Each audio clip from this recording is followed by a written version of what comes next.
6:30. I think we'll get started. Good evening, everyone. Warren Select Board meeting, August 25th, 2026. I'm Devin, with Jeremiah and Harvey, Town Administrator Rebecca Campbell. Joel is not able to be with us this evening. Thank you all for coming.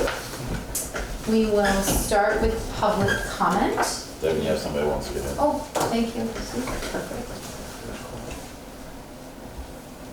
Yes, Perry, please. Does Warren have a policy with stuff at the side of the road and how long it stays there before it gets picked up, or? You don't like those recliners? Yeah, those recliners. Yeah, there's some blue recliners at the bottom. Yeah. I was gonna put some At the bottom, like, after a while. They're a little wet. I'm not familiar with the policy. I know that we put up a no dumping sign like at the end of Plunkton after a couch lived there for a very long time. I'm not sure. So just But I throwing it think we out should there. probably get them going. Yeah.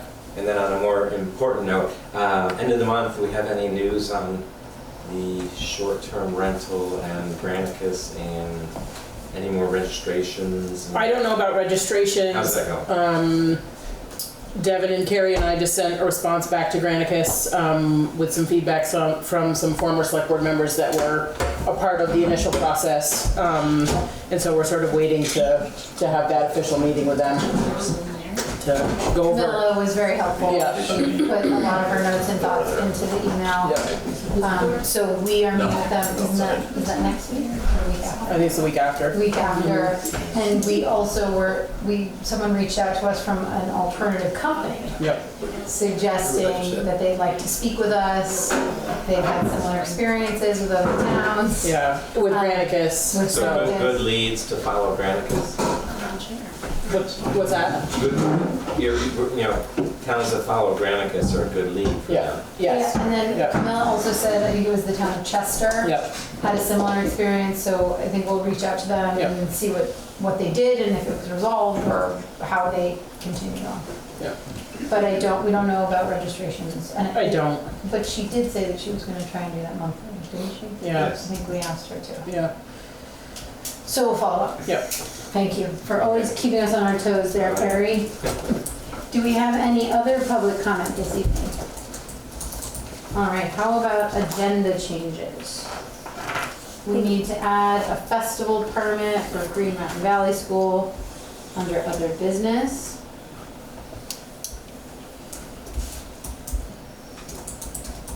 And I think the rest of it we have on there. Okay, great. Is Andrew coming? He is coming. I don't see him. I'm next to him. Okay, well, we can't go all the way, but we could do like the festival while we wait, unless they're. I told Sam. Too. Okay. Yeah, he's not gonna come till 8. Let's do town garage update. Do you want to update us on fire pond stuff? We've got 2 companies and a local welder that will be building or bidding out for the new strainer. We have all the requirements from NFPA 1142 Great. laid out. That's been sent out emails to everyone. So at this point, just waiting back for quotes. But Yeah. we are waiting for divers to go in Right. and establish exactly what kind of connections we have in the pond. Yep. So we can build the right strainer for it. But, Yeah. the actual requirements for like the size and whatnot of the strainer has all been figured out, so. That's awesome. Just to recap for everyone, we came up against the need, as Riark put it, to hire an engineer to tell us what we need to do for the strainer on the fire pond outtake to feed the sprinkler system for the town garage. And we kind of pushed back, largely spearheaded by Jeremiah, that like really we need to spend $5,000 to $7,000 on an engineer to tell us what's in the fire code. And so we have worked around that. Jeremiah's done a bunch of awesome work and found the fire code and the specifications required, and we're sort of circumventing the need for that extra 5 to 7K with the engineer and going straight toward investigation and fabrication, which is awesome. Well Thank done. you. Yeah, good work. And Craig took the trees down in the pond, so, Awesome. and he said that Kingsbury's gonna come, and just take them out and put them in the burn pile. I guess they have a big burn pile over there. Okay. So we So won't- we we avoid can- the chipping cost. Correct. Okay. Yep. Awesome. Otherwise, in town garage news, I wasn't at the meeting on Wednesday, but are slabs all poured? Not as of Wednesday. Monday when I was there. Yeah. Okay. They are putting up the steel Footing. structure, which should be done pretty quickly. Cool. So I'll actually look at building. There's a building. Yeah. Building's happening. Yeah, it's gonna be Yay! exciting. Terry. The well, that was the Well. last meeting I was at, I guess. Yes. We found a location for a second well. Nice. The first well had very little yield, and we didn't feel like it was sufficient nor wise to leave it as such with a brand new facility. So we had Dorothy Todd come out and do some dowsing. And we found an alternative well that has, we think, around 6 gallons per minute and around 600 feet deep. We're gonna, I think, ask her to come out again. Craig is the site foreman, and he's an amateur dowser, and he's been playing around with it, and he's like, I just don't get those readings right in that very location. So we'll do it again. The guy who owns, Rob Frost, who owns Vermont Well and Pump, is also a dowser. So before anybody puts a drill in the ground, we'll make sure to locate that position as best we can. And we did submit the amendment to Act 250 for that second well. And that sometimes takes 2 months. Yeah. So, You got people in the waiting room. Oh, thank you. Hold on them. Is hydrofracking not an option for the, It was not advised, Yeah. and they did, I believe, drill down a little bit further in that well, and the fear is we might actually start losing some capacity as water was to drain back out the bottom side. And that was Yeah. part of the fear with hydrofracking, is it would make that worse. And that was one of the reasons we did the dowsing. We also dowsed that area to see if we were to hydrofrac, is there a significant water source in the area, and there wasn't. It was 1,400 feet down. And we were already at 800 feet. And then you run the risk of like the well pump and casing is just crazy expensive. So it didn't seem worth it. But we did try to cover our bases in that regard. Okay, Andrew, you're up. Please, equipment request, It's not really a request, it's an update. a little bit of an update, yes. It's gonna be like 6-7 months early to order a truck. It's due for 28 because it takes 2 years to get them. It's the body manufacturing and setting them up with all the plow equipment that's backlogged. But we have a chance if I do it before the end of this month, the new 2027 emissions coming out are potentially gonna cost $40,000 more just on the engine. And if we order one now, you have that savings. I'm all for that. why didn't you just start the timeline earlier? No, it actually, the only thing that it really will change is I would order this truck in the spring anyway. So it's like 6 months early.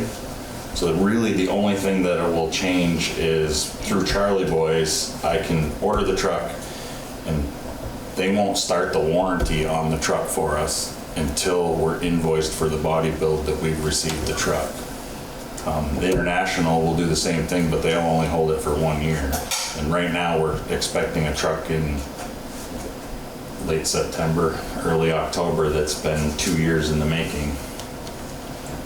So that would be a truck that already has 1 year of warranty up on it. Oh, that's annoying. But this other one through, who is it through? Charlie Boy is where we ordered the last truck. Okay, they're gonna hold the warranty until we actually receive When the truck? the truck will be here. There's no problem getting trucks anymore. They can have them in like 3 months Okay, so what are they holding the warranty for? for when it actually goes into service. It could potentially, this last one set for what, 16 months? yeah. Waiting Down on at Charlie, the- we're waiting for the body and the plow and everything. So we'll buy it we'll pay for it when it arrives in the shop, but the warranty will not start Won't start until until it's actually in delivered to service. That's great. That is great. And it really doesn't affect the schedule. Rebecca and I looked at it, and it's the plan is in there in capital to be able to do it. It's just 6 months early. Okay, and Sherry, there are chairs up at the front. Yeah, I got one here, thank you. And with the new emissions in 27, nobody can tell you what they're gonna be, but to be able to order this truck, they close ordering down the 31st. I just found this out recently. That's the only reason I take care of it. Yeah. You don't want to be the first one with a new emission. I was just watching Caterpillar roll those things out over the years. Yeah. We grew up so much stuff. Being it's a Detroit motor, I think it'd probably be all right with new emissions, but The engine would be, I'd question what your exhaust would. right. We've had that even with Cat. One of our trucks had a Caterpillar in it. That was one of the years of their first of the Yeah, emissions that did their regen. tailpipes constantly. And that thing was regens always lit down a there lot being- of them on fire. Yeah. So what's the ask? To go ahead and order the truck That you were going to order anyway. that we would order in the spring anyway, just to do it 7 months early. I would usually used to be able to order it right after town meeting when they approved you to buy it, Yeah. and you'd be plowing with it the next winter. Not so much anymore. Right. It's a And there, 2-year. I think when you and I spoke, there is a possibility that we'll be paying for it in this fiscal year. As That would be opposed the to only next thing, year. is it could possibly be in by the end of December, which then we would have to write a check at the end of December for it, rather than it being In January. in The next 27. year. We have money in. The capital is. We have it. Mhm. Yeah. Great. But I don't anticipate, as long as it's taking your truck. Oh, the trucks getting built aren't a problem anymore. Okay, all right. It's literally the backlog of, well, the bodies come from Canada. Yeah, okay. Got it. They all do. Or maybe not. nervous laughter. And the potential to sell it is good, because it's your truck we're truck, replacing. your truck. I would actually, the truck it's replacing, this truck won't have anything to do with any of the trucks we have, really. Okay, This one's that's due in 28, okay, spring of 28. Okay. We in theory would receive this truck. That's the plan for it. So the truck that we have now, that instead of selling it, I would trade towards this cabin. oh, I see, chassis. okay, And then all that would do is when this truck comes in, and then Jordan's truck, which is the other Western Star, comes up, we would sell it. perfect, okay. Like we did before. We can either auction it, or there's people that ask us when we have trucks for Yep. sales. I think it's a great idea, and I appreciate the mindfulness with the money. We good? You guys down? I agree. Let's do it. Go for it, Andrew. Perfect. I don't think we need a motion. No. Okay. What is this new truck? Just another Western Star, same as what we just ordered. Okay. It's actually the exact same truck, just a different year. Automatic. Yes. So when I help you plow this winter. Might be a busy winter. Only 4 of us. Well, do you want to update them on, Yeah. We do have 2 people interested in, but neither one have a CDL, so We'd have to. I'm try gonna be and make looking, sure. I'm looking into becoming an instructor. Oh. You needed another thing to do. Yeah. It makes it quicker, because then I don't have to send them 6 weeks worth of school. They can get their permit. That's a really good idea. I think that's a great I idea. don't know, there's a little gap there, trying to figure out between now and winter if it's even feasible and what there is involved in doing it. But there is a way to do that, apparently. Well, keep us Are there any posted. other towns that have done it? In the The valley? state has done it, and I was told that there's a couple of other towns that have done it, Huh. but it's just getting now, you can't find anybody with a CDL. I mean, that could have been a lot of opportunities. That'd be great. Good idea. So, And then there's also some other training program that you can do, what, on weekends? I think Taylor was saying something to me, instead, not for you, but like if you wanted someone to get a There is- CDL instead of like going and it's- doing it for 3 weeks in a row or whatever. it's 6 weeks. 6 weeks. And it's either nights or days that I've found, and it's like $6,000. Yeah. we've done it. We got somebody that unfortunately didn't stay, but we've gotten somebody a CDL, so people with CDLs aren't knocking the door down anymore. No. Well, I'm glad you have 2 candidates. And then did you list on the seasonal stuff? We haven't done that because basically these two kind of came out of the woodwork, and so we're hoping that maybe they. Well, I wonder if it might be worth doing since we've approved another member anyway. If one of the 2 works and then bring on someone seasonal who might have a CDL, could at least alleviate some of the concern. I'm hoping to get 2 people. I know it's I know you are, busy to but- train, but I could, no, I'll put you up, put some people are set up this week. I mean, right now it's just 4 of us. It's going to be a really long winter, Yeah. especially if it snows a lot. Then I'm stuck in Sugar Bush pretty much 24/7. So Well, note to the public, if you know anyone looking for a job with a CDL, send them to Andrew, please. Harry, that's you? Want the job? Who pays for the CDL? Does the applicant pay or does the town pay I think for in the that? past we've paid. But if you pay for it and then they quit, Yeah. there's somewhere to, somehow to No. reimburse them after 6 months? Well, but I think we could form some type of contract. We could, potentially. that was discussed the last time that we did that, but the contract can actually work both ways. You can say that you have to stay here for 2 years, and if they don't work out to be a stellar employee, well, they have a contract to stay for 2 years also. Or So maybe you there's an can't keep them alternative if they that like they have to reimburse us for half the cost of the training or whatever. Or make them pay for it? And that's why I'm in hopes to be able to just Overtime. become an instructor. I can't do the Class A. I would have to get Chris to do the Class A instructing, but Then we pay you. no. Town pays you. I just work my normal, and they would go get a permit and. Yeah. You should get some kind of bonus or something if you're doing that. Sure. That's just my opinion.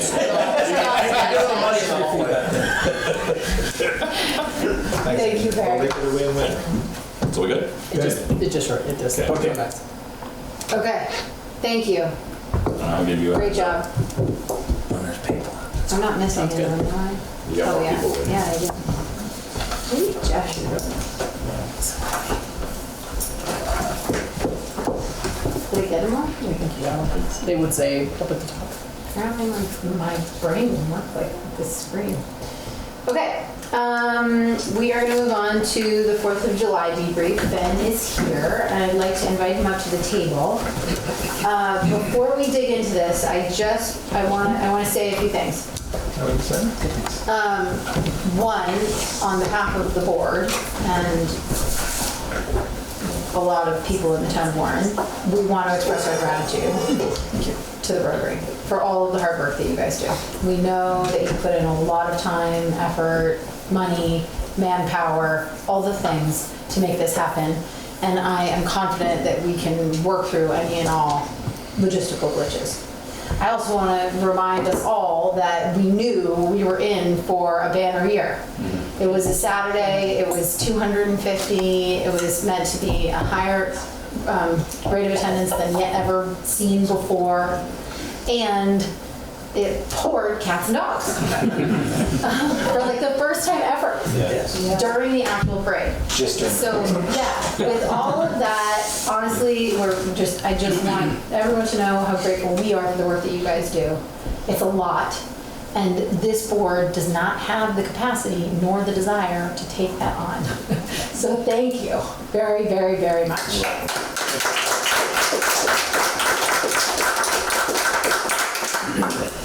We're going to start with a presentation from Ben and let him sort of give us our usual annual debrief on what went great, what didn't go great, what we can tweak, etc. And then we will open it up for some feedback from the public as well. We have about an hour for this conversation, so I would ask everyone to please be mindful of how long you are speaking for, try and limit yourselves and be concise, and avoid repetition when possible. Okay, and I have Thank you. your presentation. Thank you. And I'll take no more than 5 minutes on this, just a few slides. People to please identify themselves. Yes, sorry, reminder, please, when you speak, identify yourself so that those writing about our wonderful meetings know who to ascribe credit to. I never remember how to do this. The lower right corner, next to the slider. Yep, just right there. What do I do? Right, This? hit that, yeah. And that button? And did you share your screen so the people on Zoom see the slides? Oh, that would be a good idea.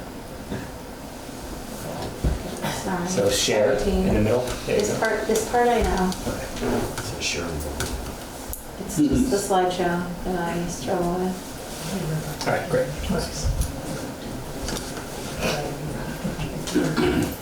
Minimize everyone, so if you want to speak up, but please let them finish. Okay, great. So, quick recap of the parade. It was the biggest parade day Warren has ever seen. We estimate over 6,000 attendees, despite the weather, as we mentioned. And we think it was a successful year. We handled the crowd well, and we're applying some lessons learned because it wasn't perfect. So let's go on to talk about what went particularly well, and then we'll talk about lessons learned. And obviously want the town's input on that as well. So what went well? We relocated the hub up here to the municipal lot. We thought that was handled well. We had 2 bands, not 1, which was excellent. It split the crowd up, gave everybody access to music in a way that maybe they were too far away in the past, so I thought that worked well. We expanded services up at Brooks Field, which would have been critical had the weather not scared so many families off. As it was, we probably had more up there than we needed, but that was kind of weather related. But I thought the things we added up there were inexpensive and pretty popular, like the Magician, for example. Cool. Handled the crowd. We came in under budget. We had you all increased our budget this year, and yet we spent about the same. So that increase wasn't spent. And I think we created more visibility for sponsors than we have in the past, which should help with next year's sponsors, because now we can point to what they got for sponsorship. So moving on, some room to improve. There's a couple here, and then there's a few on the next page. First is the theme this year was unfortunately controversial. Obviously, that's a shame for an event that's trying to bring the community together. The solution for next year that we propose is the town member select theme. So we would submit a survey through Front Porch Forum and Valley Reporter. People can submit themes. The committee would narrow it down to 5, and then the town will vote on the 5, among those 5, and pick one new one. So that's our proposed fix for that, because obviously that was unfortunate. Some people felt like it didn't include their priorities.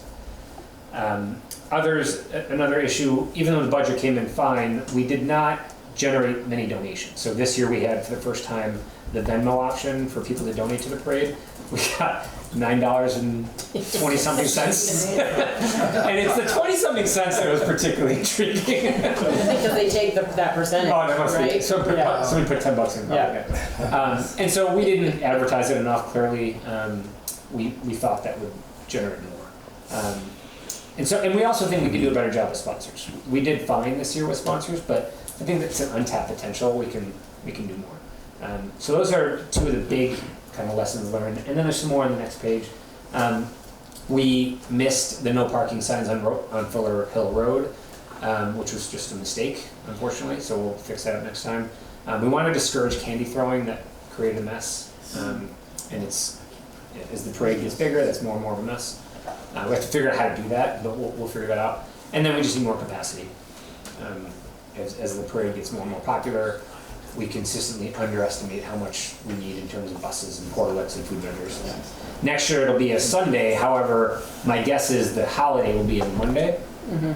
And so it'll feel like a Saturday, so it'll be, just a thing. So those are other lessons for next year. And then going on to the last slide, or last 2 slides.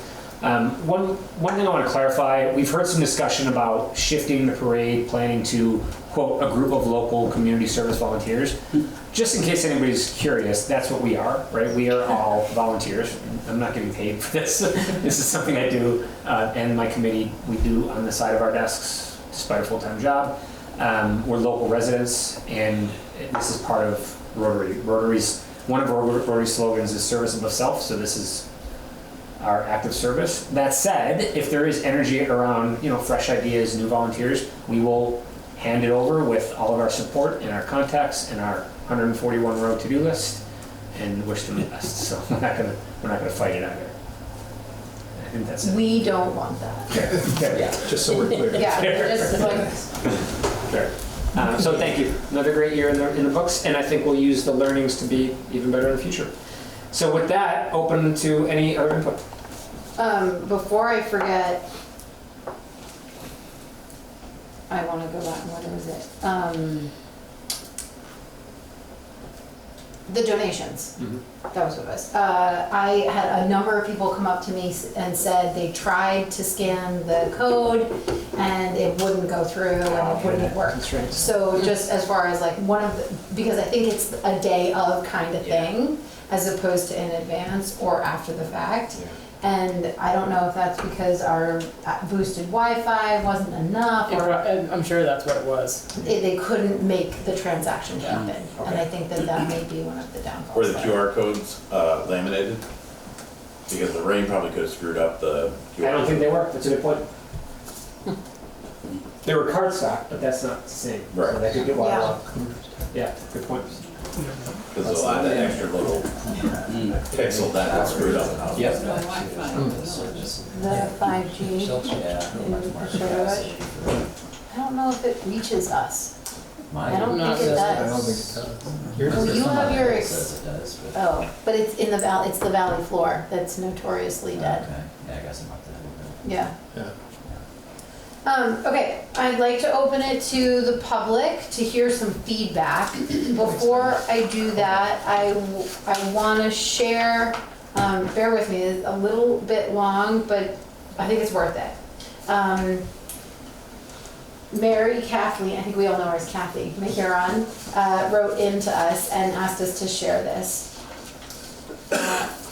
Well, it will also be published in the Valley Reporter, and she apologizes for not being able to make the meeting today.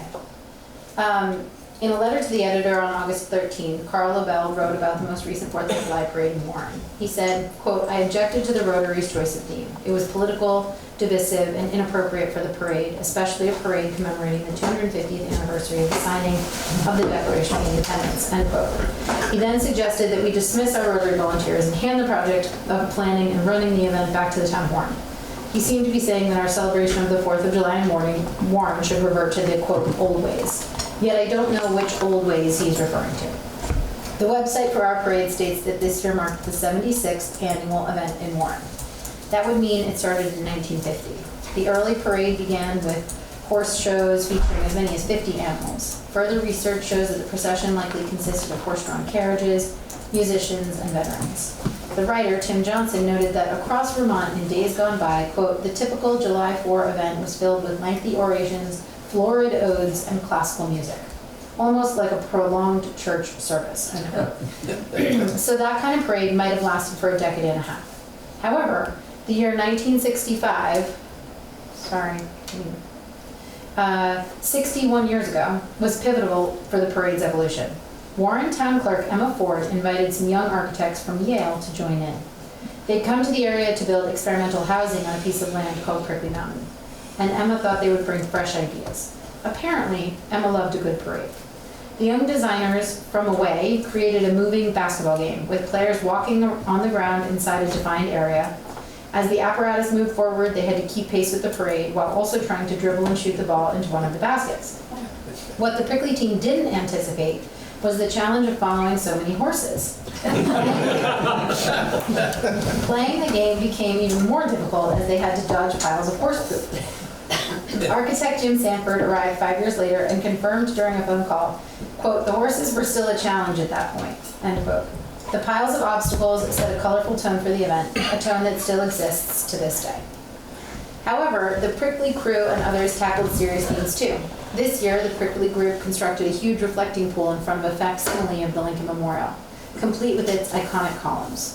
A separate marcher donned an Uncle Sam costume with stilts, while another dressed as General Benjamin Waite, the founder of the town of Waitsfield, in a magnificent colonial uniform, along with his beautifully costumed partner who stood in for the General's wife. A lively group of dancers managed to maintain their choreography for the entire parade route, and as Senator Bernie Sanders passed the announcers amidst a deluge of rain, what did the band play? Prince's Purple Rain, of course. Can a parade get more Mad River Valley than that?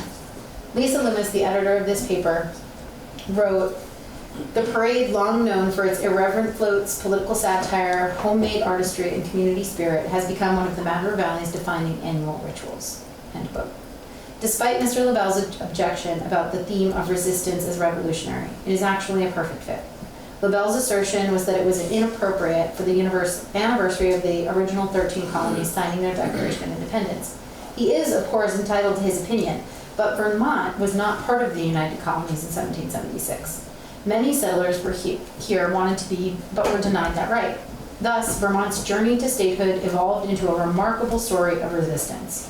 When Vermont's application for statehood was repeatedly turned down, instead of yielding to any of our aggressors, such as Great Britain, New York, and New Hampshire, the people of Vermont took a bold stand.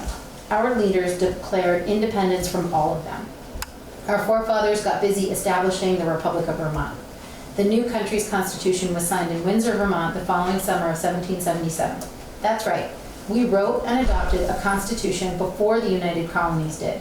We remained a sovereign nation for 14 years, with our own flag, currency, and even the Green Mountain Boys as an army. I would be remiss if I didn't mention that they also outlawed slavery, which was another first. By the time Vermont was welcomed to be the 14th state of the United States of America, we were in a position to negotiate. By 65, the new zaniness and creativity were more in line with Vermont's unusual history. For example, in 1798, President John Adams created the Alien and Sedition Acts, making it a federal crime to write anything against the U.S. government, Congress, or the president. He then charged Vermont's representative in Washington, Matthew Lyons, with the crime and threw him in jail. Our response was to vote Mr. Lyons back in for another term, even though he was behind bars. This speaks volumes about who Vermonters were, and I would argue largely still are. Here are two final thoughts. If we shift our consideration from Vermont to the 13 original colonies, ask yourself what they were doing with their own Declaration of Independence. They were resisting the rule of Great Britain. Why? Because resistance is revolutionary. And in the words of Sparky Potter, who I interviewed at MRV TV this morning, the great thing about the Warren 4th of July parade is that every single person can and will have a different interpretation of the theme of each year's parade. We can disagree, but when we do, we should be able to put our differences aside and still play Frisbee together. On that, Sparky.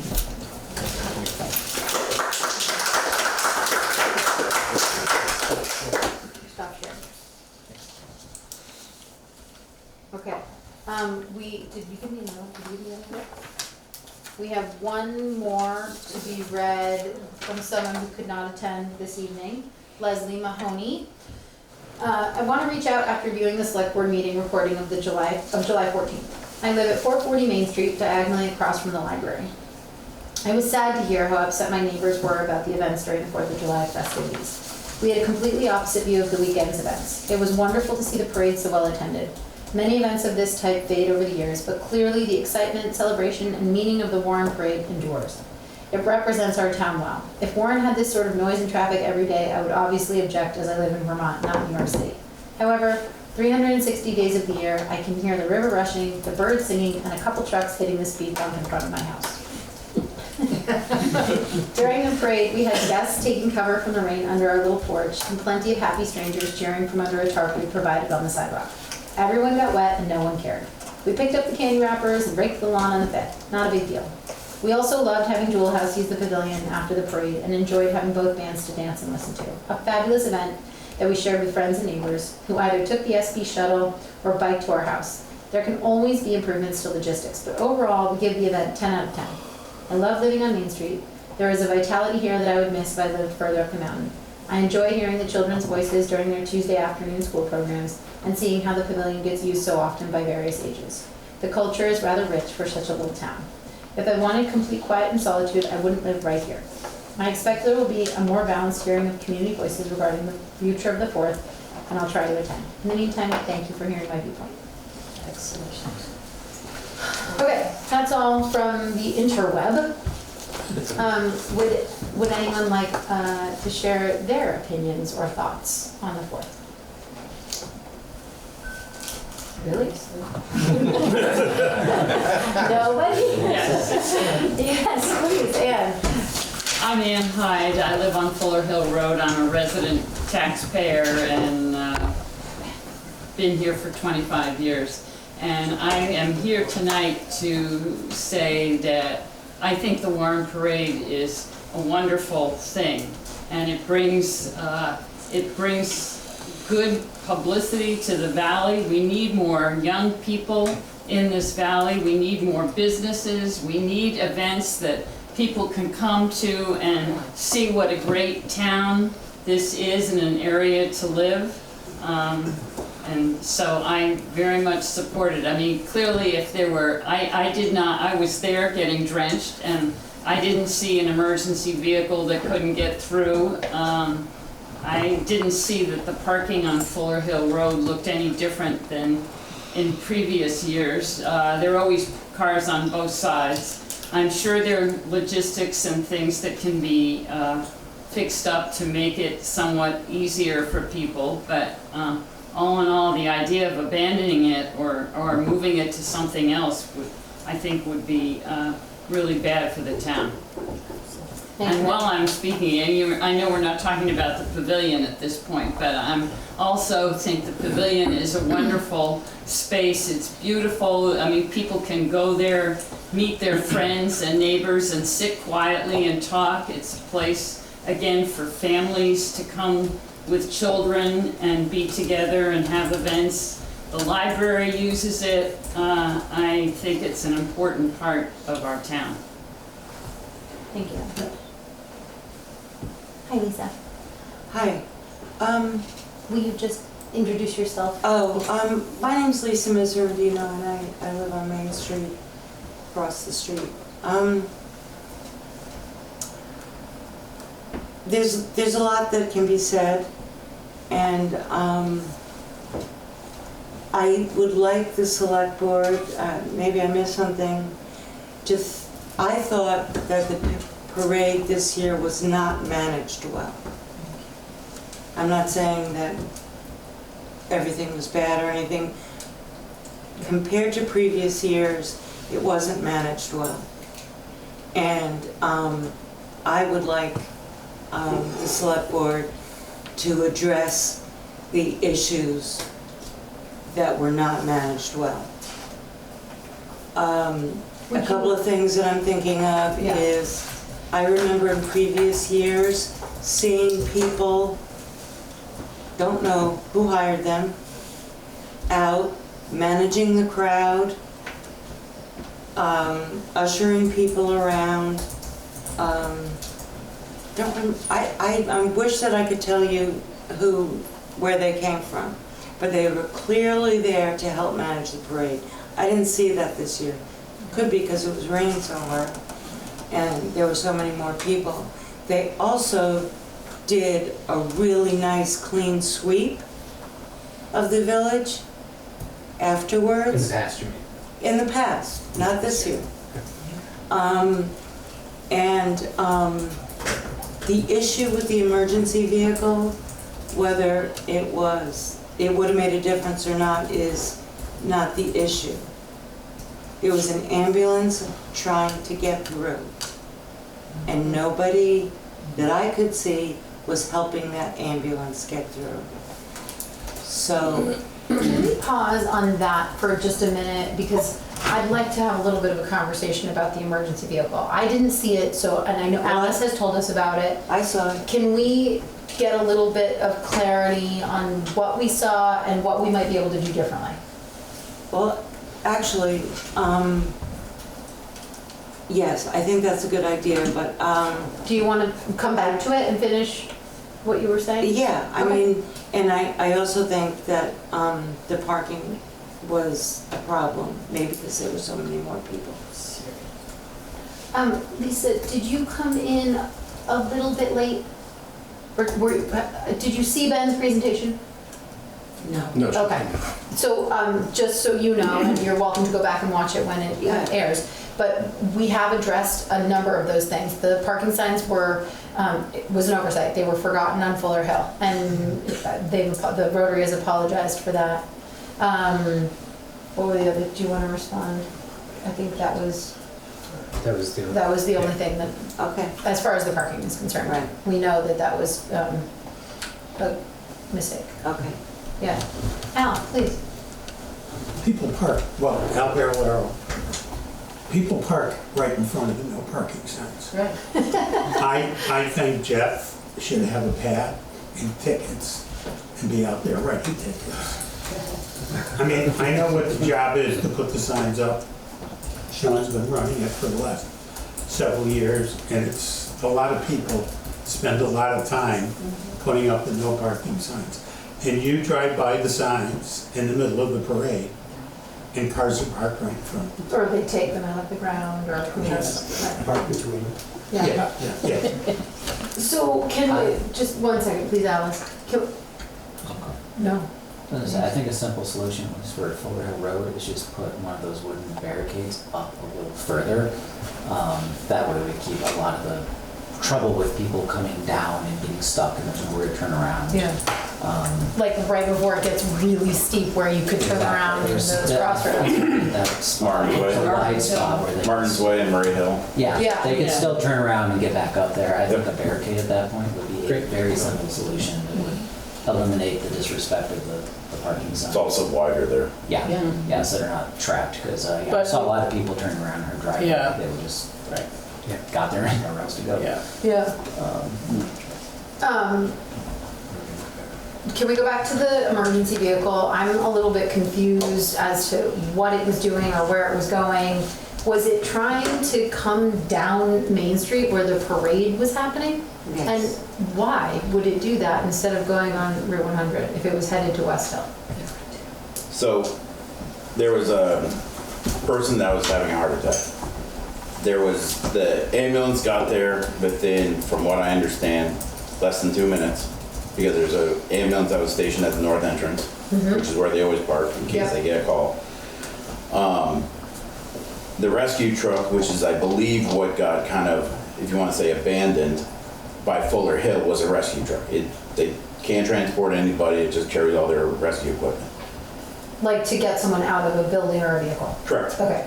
So my suggestion, and it has been that before, that an ambulance and a fire truck should be the last two vehicles in the parade no matter what. Now, I know that that's normally the plan, and that I also know that there was a last minute float or two that came in behind everybody, which didn't help the situation. So, and we put a fire truck in the back, so in case it needed to respond somewhere, it can easily just back up and go where it needs to go. So it was trying to turn around? The one that was at, no. So there was the one that was at the north entrance. Yeah. That made it out fine. Right.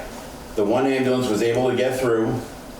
All the members that were around got in on that. They abandoned the rescue truck so that there was no sense in driving that also. I see. But my suggestion is always to make sure that the last two vehicles is an ambulance and a fire truck. So that if they need to turn around and go a different way. Correct. and It's a get lot out. easier than having to do it I in the think the middle of the problem parade. was there was no place for them to turn around at that point, correct? The second No, ambulance, yeah. I can. Or the But third. we don't have the whole fleet in the parade, right? So they can Correct. So respond the from one is at elsewhere. the north entrance that Yeah. just sits there past where everybody sits. Right. That was the first one that got there and got there so But they quick. had two calls at the same time, Correct. so that's what happened. Oh, And that second call was, nobody knows what it was. Correct. Because somebody texted 911 and there was nobody found anybody that was injured. So, But they still Which- respond. it's Right. happening more and more, so. Right. Prank 911 calls. Really, team? It happens at least 3 to 4 times a year. Okay. Lisa, did you want to follow up on? I do. What I noticed, I didn't notice the whole thing. I'm glad to hear that there was an ambulance at the north end. What I noticed was an emergency vehicle, not a fire truck, trying to get through, and people wouldn't move. Yeah. And that's where I feel like, and and maybe eventually, About that. I'm sorry, I said, what do you think we could do about that? have better management of the crowd.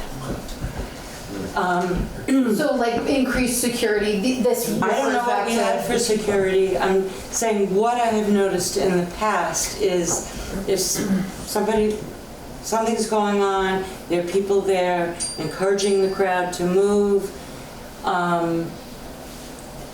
and managing the situation. So So more crowd control. I would say, I mean, somebody, I would like to have seen somebody telling people, move, get out of the way. Yeah. Okay. Okay, heard.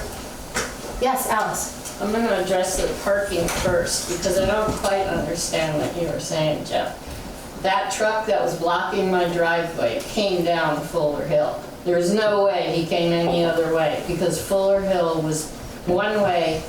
He had to have come up and down because another truck had parked directly across from my driveway. I tried to address this when this was all happening before the parade to, I guess it was buddy badge people, whatever they're called. I didn't know what they were. In the past, we've had constables on that corner. I've been there 30 years. I've gone to 30 parades, or had to be there on my property during this time. This was the worst. It was poorly managed, and that truck came down, parked there. Whoever it was jumped out, joined the ambulance. The ambulance had trouble getting through. I was watching the whole thing. I was dealing with the 2 sheriffs that came because I was trying to get someone to get that truck out. Someone had to get out of my driveway. That truck was there for like a half an hour, 20 minutes to a half an hour, the fire truck was. So I don't know where it came from, but it didn't back in, I know that. And so I had 2 trucks there blocking the bottom of Fuller Hill. I put up my own no parking signs. I had about 10 of them and went as far as I could. I was, you know, after last year with the crowd, I was expecting no parking. They never showed up, as you've apologized about. But I believe Fuller Hill, okay, maybe you want to only go up halfway, but it should be blocked off. My whole corner where I live should be open to people be able, in an emergency situation, turn around, in any situation, turn around. They couldn't without going into my driveway, which then roughs up the end of my driveway. You know, it's poorly managed. I would like more police. And if you want me to finish, I don't want private signs on my property either, advertising stuff. That's new this year, I've never had that. And then they were left there. So I moved them all over to the buddy badge table and left them there. But I don't want advertising. I don't want a vendor at on my property, sorry. This is a very large parade now, huge. And I don't even want my plants or lawn stomped all over. So I'd like to address that with the Rotary. Can we figure out some way to rope off a section for the crowds? I mean, this is a huge crowd now. It's no joke. And if I have to go through what I went through this year, it was chaos. I was exhausted for like 3 or 4 days after. And it was poorly managed entirely. I don't care what anyone says. The band on the pavilion areas, I don't like it. I think that's where the ambulance trucks should be, up in there, so they can come out and get out to address any emergency that may come up and not be blocked. I mean, I went up there to try to find somebody. I don't know who I was talking to. They all had these they all looked official. I asked them, I need someone to get this fire truck out of the way. Someone's blocked in my driveway. What are you talking about?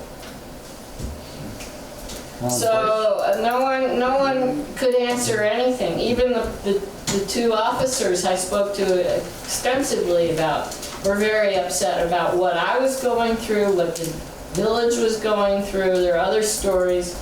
I'm surprised no one's speaking out as much as I am. I really am. Because it's not, and this is new. This is nothing we've ever experienced. And this is a big crowd of people. And I guess the state's now watching this kind of crowd gatherings in the state. I mean, we've got problems in this country, and when you have a huge crowd like that, I think we need more police protection. And the police told me they would have liked to have had it, but the select board turned them down this year. But that's what I want. Because I'm a single woman and I'm I can't deal with it. I have guys give me the finger and swear at me and tell me I can't do this because, you know, it's not right. Period. Thank you for sharing your thoughts, Alan. Sorry, Lisa, what was Is the it question? true? Is that what the true? select board turned down the No. offer of police, more police? No, No.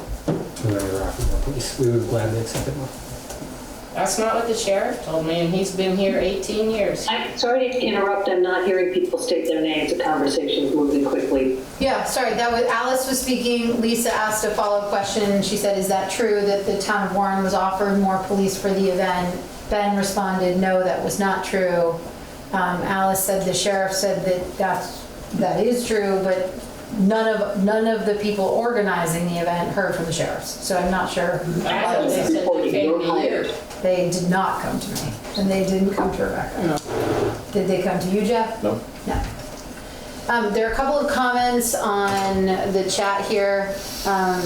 One is, I wonder where people think it should be moved to accommodate the increase in attendees. Why not just up Brook Road to the school? Start on Main Street. Lisa, this is Joan. I'm sorry, Joan May. May. I'm on Main Street also.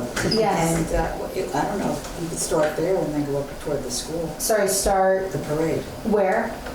At the bottom Main Street, but on Brook Road, and then just go up toward the school. Main Street and Brook Road, and then up to the school. I think the issue is, I have to concur. There's so many people. Years ago, the parade was wonderful, and I loved it. But now I have to be here to protect my property. I think that's a shame to feel like that. But I have to be here for that reason. Vandalism or damage? Yes, and they're behind my house. Yeah. You know, I swim back there, they break bottles, my dog was cut on that. You know, it's not right, and they don't care. They just have no respect for anyone's property.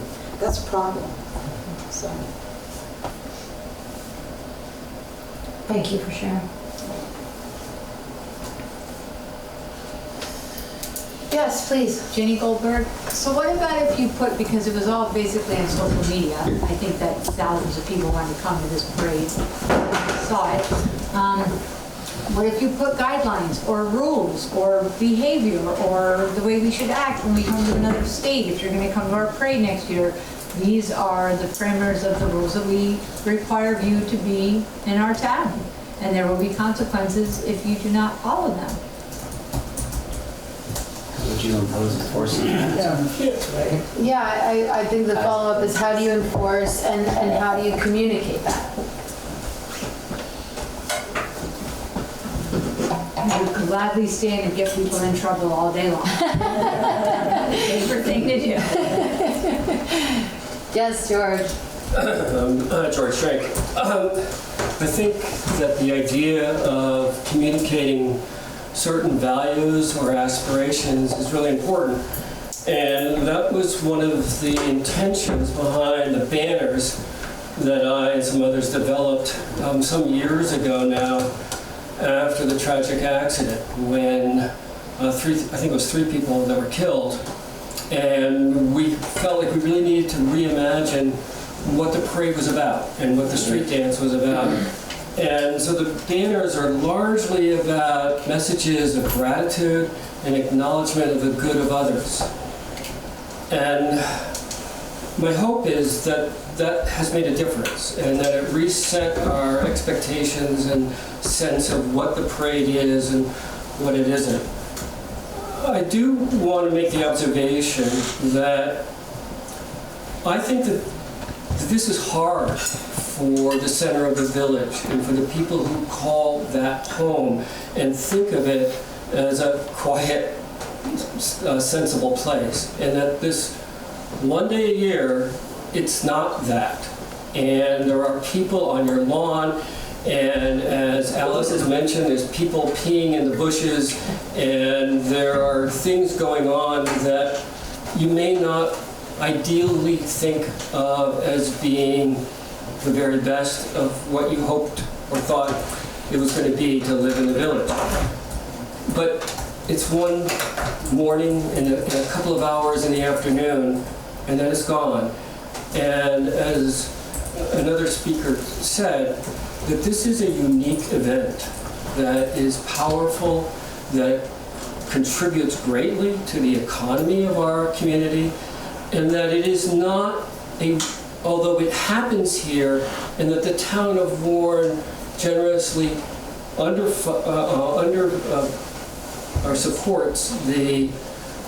financially supports the parade in many important ways, but it's a community-wide or Mad River Valley-wide event. And there are people from all over the valley that contribute to the parade and make it better.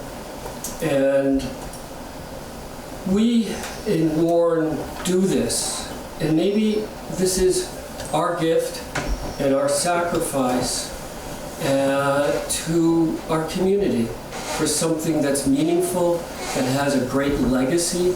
This parade was started because of veterans who came back after World War II and were rightfully proud of their accomplishment of taking down the awful force of Nazism and fascism. And they wanted to celebrate that accomplishment. And they came to that point of view often from rather politically conservative values. And as time passed and the community changed and new people came in, there were new values that were expressed on the parade. But what was really powerful is that the old timers, instead of being angry at the new people coming in with their new ideas, they celebrated something that was more fundamental to the American experience. They celebrated the freedom of expression, that it was more important to honor that than it was to only have their own values expressed. And as a result now, we have a very complex parade where there's lots of values presented and there's lots of different people that come, some from nearby and some from very far away. And that's something for us to celebrate, but it's also something that's hard to accommodate all those different needs and all those different points of view. And it may well be that the Rotary and its management of the parade needs some tweaking, and we need new ideas of how to handle maybe even larger crowds. But I think that in a very fundamental way, the parade is deeply good. It's good for our soul, good for our sense of place.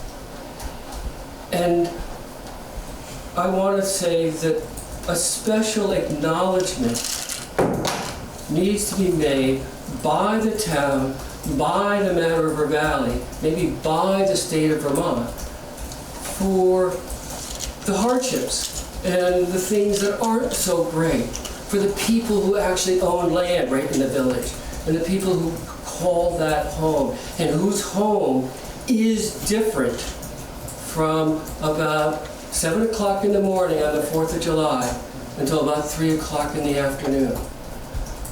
And I just want to acknowledge that sacrifice that maybe we haven't acknowledged before, and to express gratitude for it. Thank you. Thank you, George. We have a couple of people online that want to say something, and Kaylee Whitehouse posted in the chat. You guys see this? Yeah. I do wonder if we should have a parade guide for people coming to the valley, recommending swimming holes, sugar bush events, local businesses, and rules and expectations. I think that's an interesting idea, and I appreciate it. And I think it goes in line with what George is saying about the banners.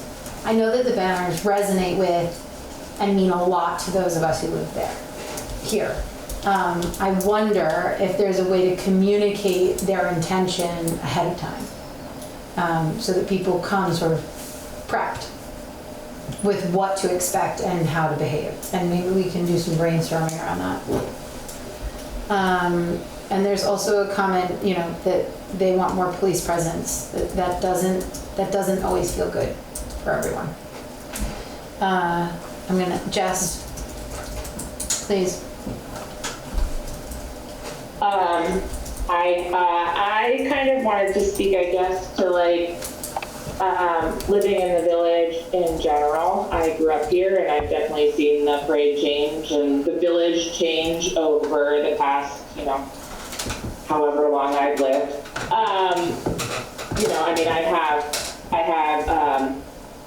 you know, 6-foot height barriers outside of my fence now and cameras on the side of my house that I certainly didn't grow up with.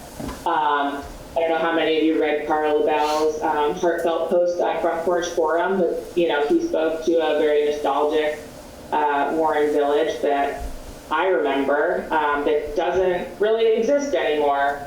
And I'm not like him, I don't have answers to bring that back, but I do feel strongly, very strongly, that our village is, you know, not just for the people who live here, that this is our community center, and this is where people gather, and this is where people come to be together. I certainly could choose to live other places. I could, you know, live up in North Basin or somewhere that's not in the heart of Warren Village, and I could not live with the fence I have or the accidents that happen out front of my house or the people in my swimming hole. But that's not where I want to live. I want to live here where my kids can, you know, walk to the Warren School, where I can go to the library, where I see people all the time. I want to live here where the parade is, where we get to celebrate everything that makes Vermont, you know, weird and special, and you know, where I can walk out the door and my kids can go trick-or-treating if there's any homeowners left. And I think that, you know, I understand and I sympathize with everyone in the village who has had their yard stepped on, or who has had somebody, you know, taking strange pictures of their houses or peeing in the bush or asking for directions or being rude or disrespectful because, you know, you have a speed bump outside of your house now or for whatever reason. And I still want to be here, and I still really hold valuable, and I really strong value to the fact that this is not just my village, it is the village of the Greater Warren, and it is a village of the Valley, it's a village of Sugarbush.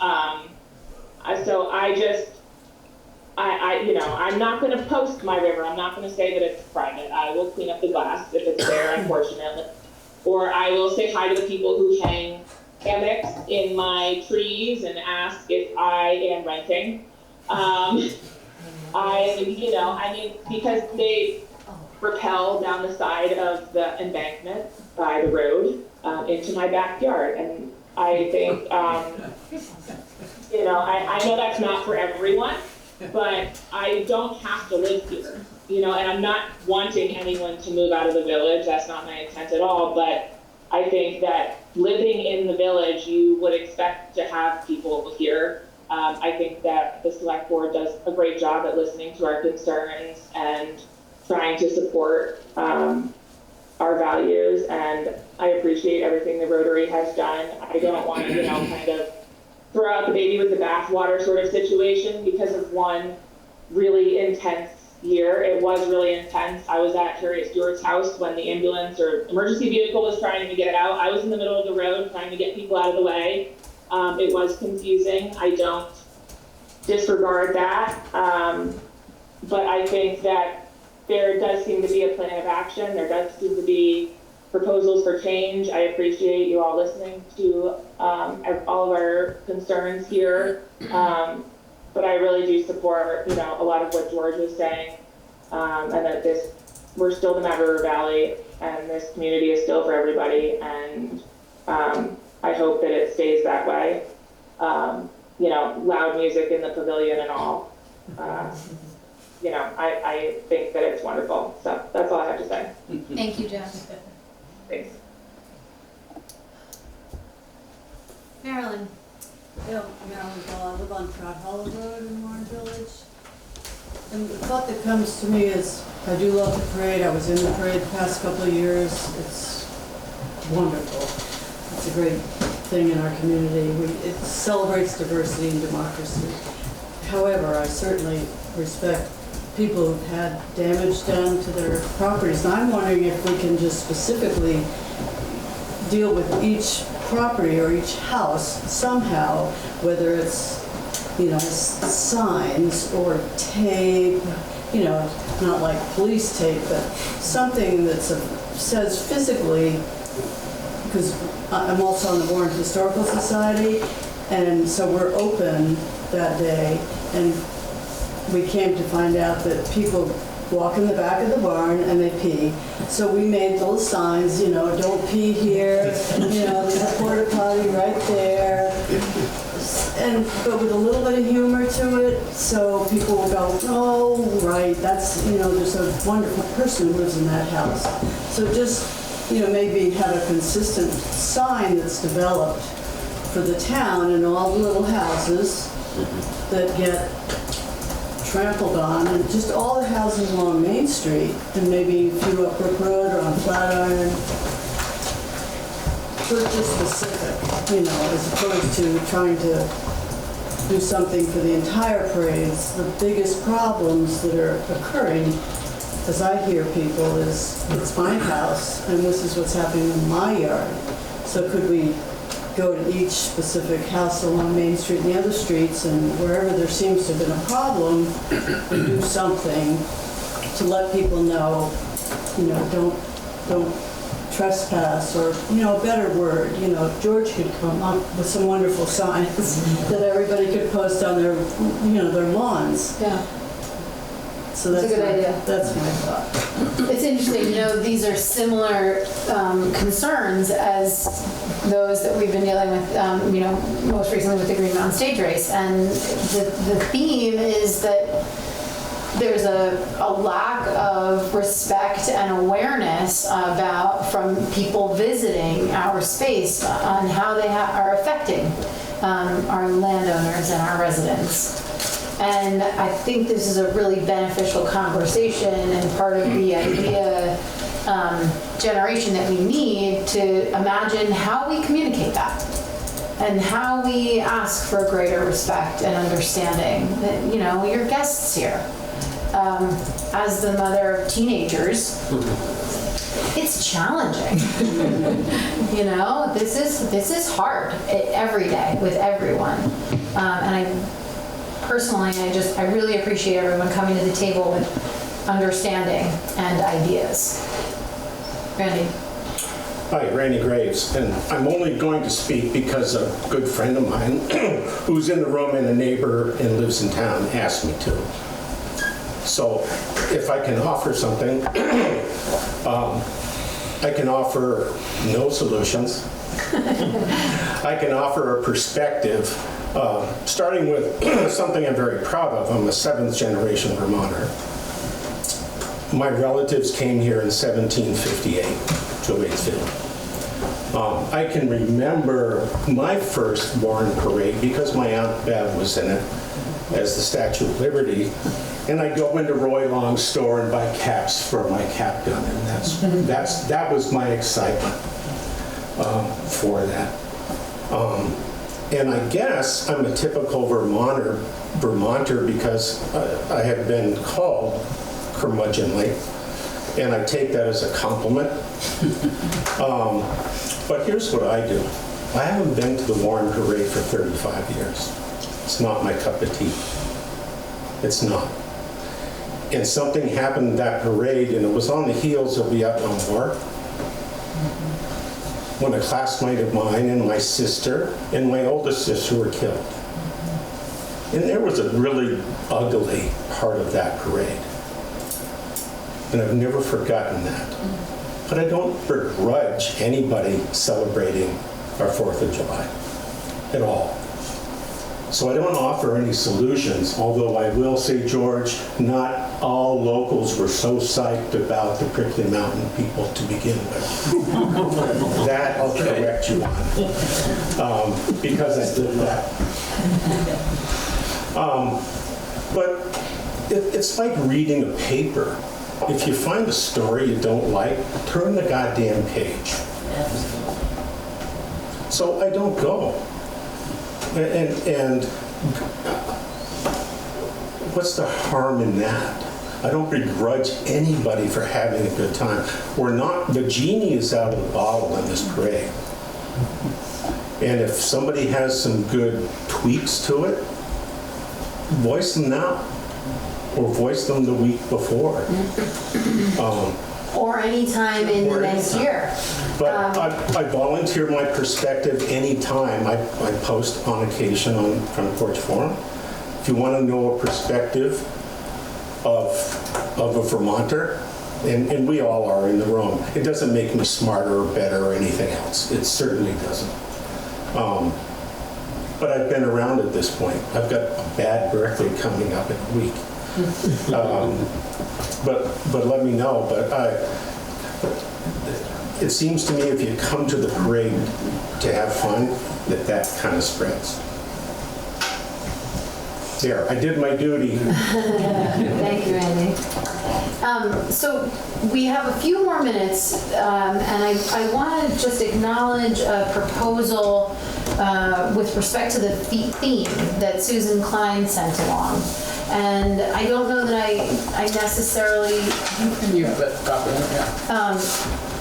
I'm just going to sort of read the outline and not read the whole thing. She suggests phase 1 is sort of committee formation and brainstorming, October through November. Form a small committee, recruit residents, business owners, maybe someone from the Warren Rec and the Matarelli Chamber, brainstorm, establish criteria. Then phase 2 is public input and narrowing the field, December through January. Ask the community to provide themes, and then have a sifting meeting in mid-January where the committee reviews submissions and narrows the list down to 3 or 4 distinct theme options. Then we pitch and publicize ahead of town meeting and devise sort of a voting mechanism at town meeting. We could either do that through a voice vote. We could have a piece of paper that everybody votes on when they go to vote, or we could put up sort of posters with the different themes and everyone gets a sticky note to pick the one you like best. So, and I'm not saying that as like the end-all be-all for how the theme happens, but what I am suggesting, Carl, I'm sorry, if you'd like to chat, could you take it out of the room, please? I am suggesting that these are volunteer organizations that are working really hard to put this parade on, and we are open to the public. We are available and accessible however you want to reach out, whether that's stopping in, sending an email, making a phone call. We want your feedback and we want this kind of input. I think I'm hearing some good stuff as far as brainstorming, and a couple of the things that I think we really need to focus on next year is what does crowd control look like? How do we do that in a respectful and meaningful way? How do we respect the private property of the people who live in the village? Because while some people can choose not to come, others can't. And we hear you, and we're sorry for the trials and tribulations that you're experiencing. What can we do? And let's talk about that, and let's try some stuff, at least. The other piece that I think is kind of always coming around is parking. And what do we do about that? And do we need to increase the no parking zones? Do we need to figure out some kind of enforcement? What does that look like? Does it feel like I've captured some of the bigger concerns, or have we missed anything? Yeah? Okay, cool. Yeah, Al. Was there that much of a complaint about the theme of the parade? There was a very strong complaint from 1 or 2 individuals. Aside from that, I think there's been positive feedback about the theme. A lot of positive feedback. Yeah. Jeremiah's had a lot of positive feedback. I've heard a lot of positive feedback. I think it's just a matter of being heard and involving the community in a way that they didn't quite feel involved. And of course, that's never an issue until it's an issue. You know? Hey, Devin. Yes, please. You captured what everybody, Kevin Began, I'm sorry. You captured everybody's complaints and congratulations quite well. Yes. I'm wondering, hope isn't great though, isn't a great plan. I'm wondering if there's a way for you to publish or think about this for the next 5 years. And so you had 6,000 people. What do you do if it's 8,000? What do you do if it's 10? And I think what we need as a community is a plan. And the Rotary does an amazing job of pulling this off, but maybe they might need just a few more resources to help them with some select ingredients, like crowd control, rather than just saying we need more crowd control. Right. Who the heck can we employ to help us figure that out? And I think maybe if we stack that, 7,000, 8,000, 9,000, and what do you do in all those various situations that we've heard about tonight? I think the community would really probably embrace that. I think that's excellent, and it reminds me of the conversation we had with emergency management. And I think there's value in having a broader conversation from a townwide perspective. How do we manage these kinds of crowds? How do we manage these kinds of events? What are the tools that other people who do this are using? And hopefully our public safety officer can help us find access to some of that and work with us to do that. I certainly didn't mean to offend you, Chris. That's not what... I did. But we're just putting a lot of responsibility on a lot of volunteers that do the best they can. And in some ways, we probably need to maybe support them a little more as a community and then not expect everything from them. Yeah, I think you're right. And so as we move forward, let's think about what this larger plan looks like and how our roles need to shift. Yes. Hi, I'm Liz Hyde, and I am visiting from New Orleans. So with the parade, parade management. This is not something you need to do here, but they pretty much shut down the major routes of traffic 2 hours before and 2 hours after for cleanup.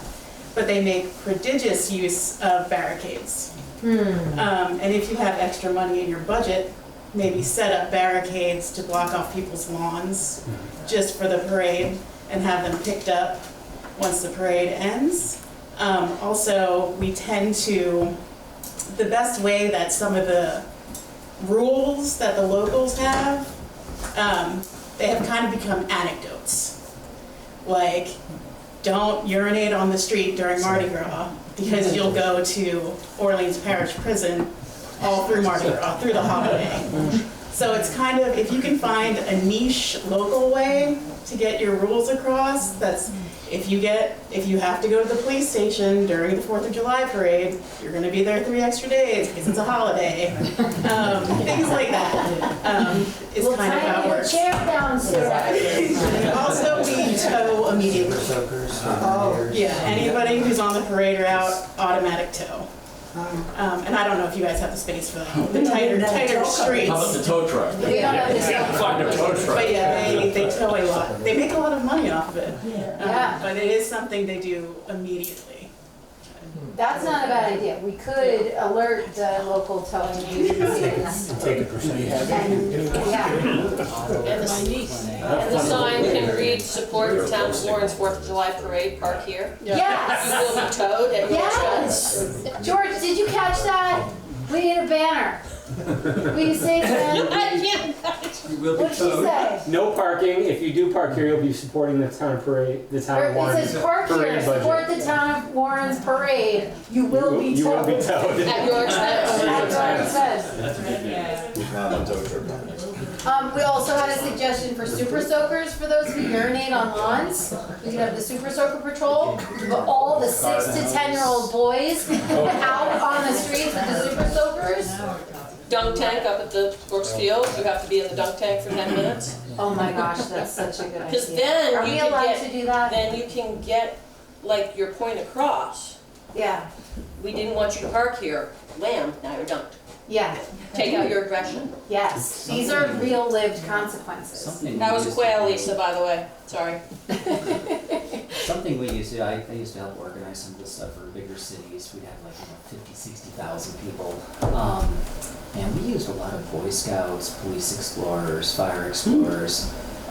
You give like a 15-year-old a task, they are quite about it, and they were very helpful in our crowd control, working as like ushers to keep people back on the sidewalks.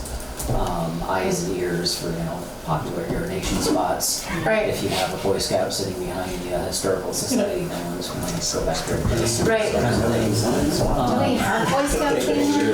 They are around, yep, and you could put the word out, and these scouts could even use these as like community service projects. It's Right. actually Eagle Scouts that could do this to pass that badge. Yeah, It's a way to get quite a task force as a volunteer. that's a great idea. And they could really be, I think, utilized a lot, and I think they would appreciate the opportunity to Right, get in here. right. Free t-shirt goes miles.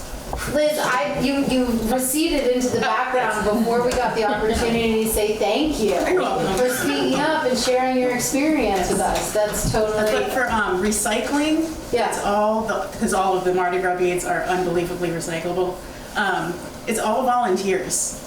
So they send volunteers out to do all of it, and I think what you get is a t-shirt. And it goes over For the pick up all to of the get beads beads from and people, yeah. to man the drop-off spots, Yeah.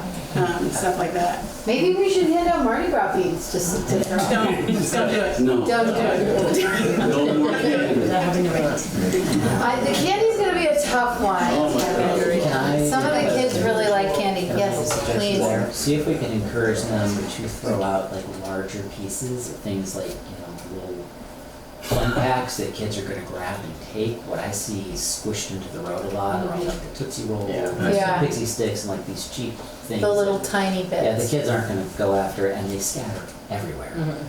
But the larger packets and things, kids are gonna grab and take away, and they're easier to clean up. Like the mini bags of Starburst instead of single Starburst, Exactly, like that kind of exactly, stuff. that kind of stuff. Like the Halloween candy. If they're gonna throw candy, put a little more money into it.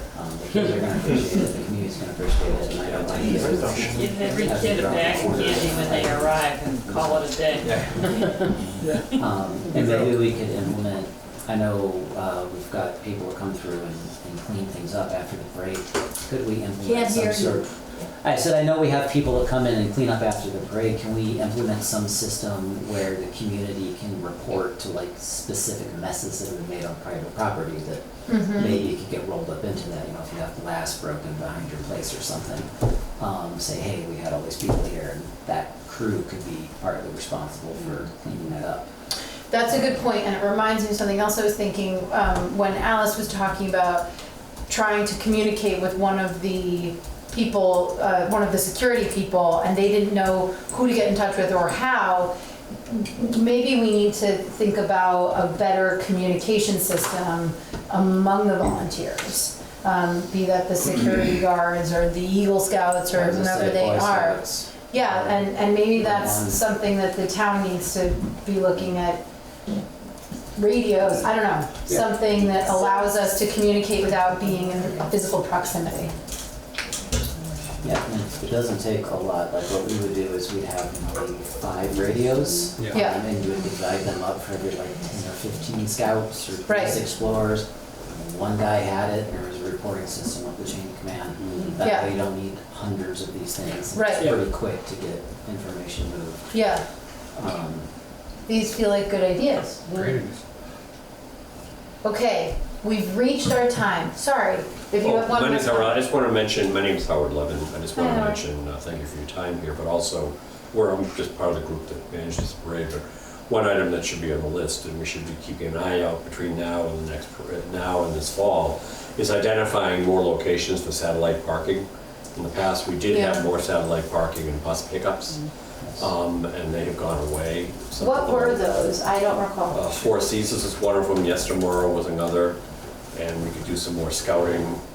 And they won't allow us to use Well, those I'm not sure anymore? what all the reasons was. I knew the new owner or the new manager of Four Seasons at a very late moment did offer parking but it was too late to implement anything in that regard. The now new owner. Correct. Okay, so we should follow up with them. But the no parking signs are kind of a, we put them up, but they're kind of a joke. Yeah. Nobody seems to pay any attention to them.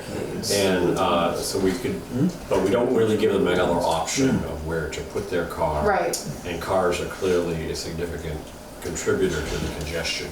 Right. Okay, good call. So other alternative parking places and barricades, which likely means we need more person power, which means we're not gonna be under budget next year. Nope. Thanks for being under budget this year. Good job on that one. Yes. I teach kindergarten in Waitsfield, and I will say that the elementary school students love to pick up trash. So honestly, if you can recruit them, like Waitsfield, Warren, I mean, they love picking up trash. Yeah. So maybe that could be like, as part of a community service unit for The Monday following, or whatever the next day is following the I don't know, parade. like, just an idea. Let's have a field trip. School's not in session, so. Well, I work with my students all summer, so it could be So it could be the camps. Yeah. Thanks for reminding me of that. Nice Clearly. Sorry. Yes, Al. Al Barolero, I, in reading front page forum, letters to the editor, it just seemed Rotary was getting very serious, black eye. However, tonight, I'd like to thank everybody that appreciates the work that the Rotary Club does. Yes, we do. Thank you.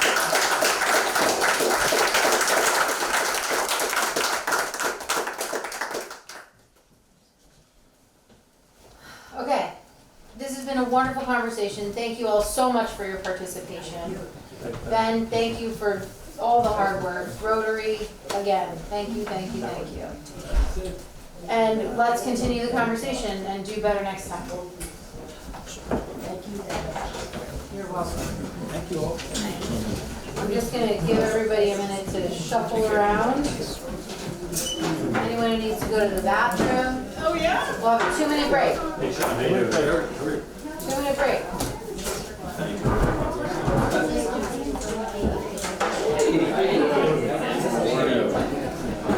Make it back in. Thank you very much for the time. You need to have like Oh my gosh.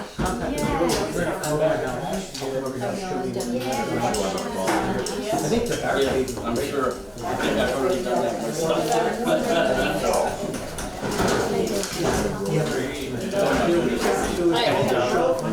Yes, it will be. Thank you. Your house and we'll see you later.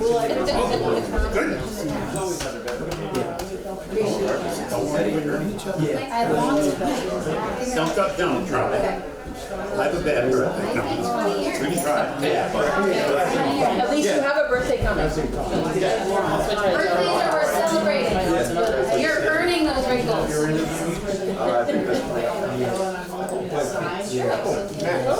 I earned every single one and all the rest. Hard work, you know. Oh, through like Northfield does one, Big Wood, Graham does one. Yeah. We want those. But maybe not guns. Yeah, let's not. Things that we were working. Just right. Just right.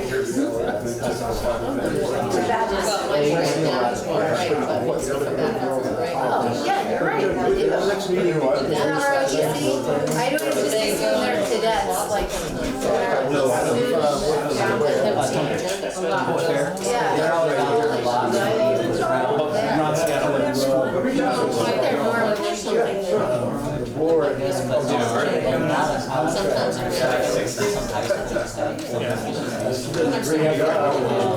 yeah, Norwood, they're full on cadet, they had full on cadets. That was the hardest. Yeah, and I thought it was them, but I know you down to the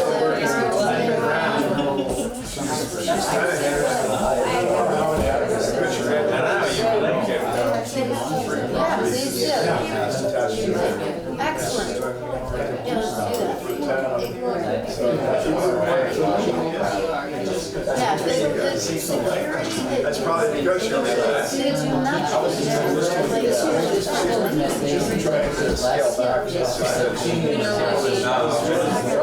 Yeah, I think we need someone more there. And if they could also potentially help with barricades, it sounds like we need to. Although the trickle down, except for is that George loves it. George slowly loves it. Yeah.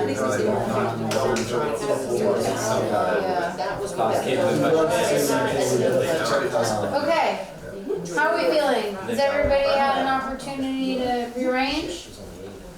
Carl, are you staying with us? Hi. Were you in the back there the whole time? I thought I saw you. Yeah, you seem to have started early.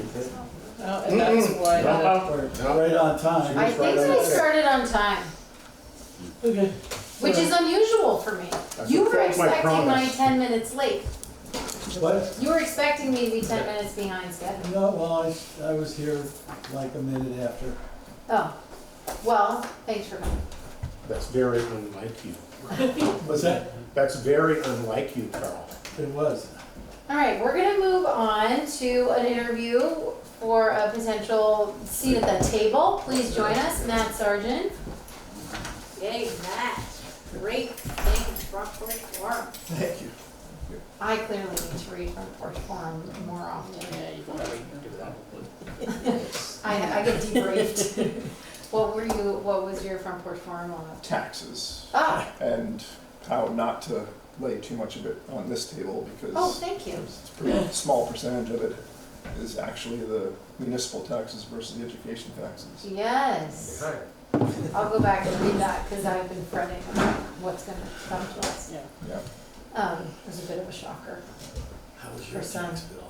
Well, thank you for coming. Sure. Mine went up 60. You have written us a letter, but if you would please just introduce yourself and tell us a little bit about your interest and. I'm Matt Sargent. I've been a Warren resident since '91, with a brief hiatus for a couple of years where we thought maybe we were going to move somewhere else and then realized, what are we doing? And we came back to Warren. That was around COVID. Oh, the worst time to be away. I know. It was, well, we had a restaurant in Boston, so we were, terrible time to have a restaurant in Boston. Yeah. So I've raised two daughters here through all the school systems. They're both now in their early 30s. I've run a design build, surprise, surprise, company in the Valley for the whole time I've been here. Though lately it's just been myself. I've been scaling back and calling myself semi-retired, which just means I don't want to work 40 hours a week anymore, but I still have to work to keep going. Part of the reason that I am offering my services, I guess because Warren's just been a great place to me. You know, I've really enjoyed living here. It's been a great town, great place to raise kids. I have done some public service over the years. I was on the Planning Commission and on the Conservation Commission, I think in the early 2000s, though I'm not sure the exact date. And now that I have a little bit more time on my plate and a little bit less responsibilities, the cliche is what the reality is I'd like to give back to the community. You know, I'd like to offer my help where I can. I think through some of my experience with things like infrastructure and budgeting of larger projects and managing of larger groups of people who are accomplishing those projects, I have a head for some of what you guys face. Some of it will be new to me, but I'm actually kind of enthusiastic about the new stuff as well. I don't have an agenda per se. I know that a lot of times people on various boards have to balance their own personal agenda with what they're supposed to be doing, which in my mind is representing the community as a whole, not as a slice. And I genuinely don't really have a particular agenda one way or another. I mean, I love lower taxes or newer schools or younger community members, but those are kind of everybody's agenda at this point. So I think I come to the table with a lot of neutrality and a lot of ability to absorb and help act on what I see as some of the community's desires. Other than that, I don't consider myself overly qualified for the position, and by that I mean I think everybody's qualified for the position, regardless of what walk of life you come from, financial strata, blue collar, white collar. I think if you live in Warren, you've got the capability to help on any given board, and so I think I'm just an average community member who would like to help out. That kind of sums it up. Thanks, Matt. Sure. That's great. I have history here, and so I would like to offer that some of the wisdom that comes with that history wherever I can. Great.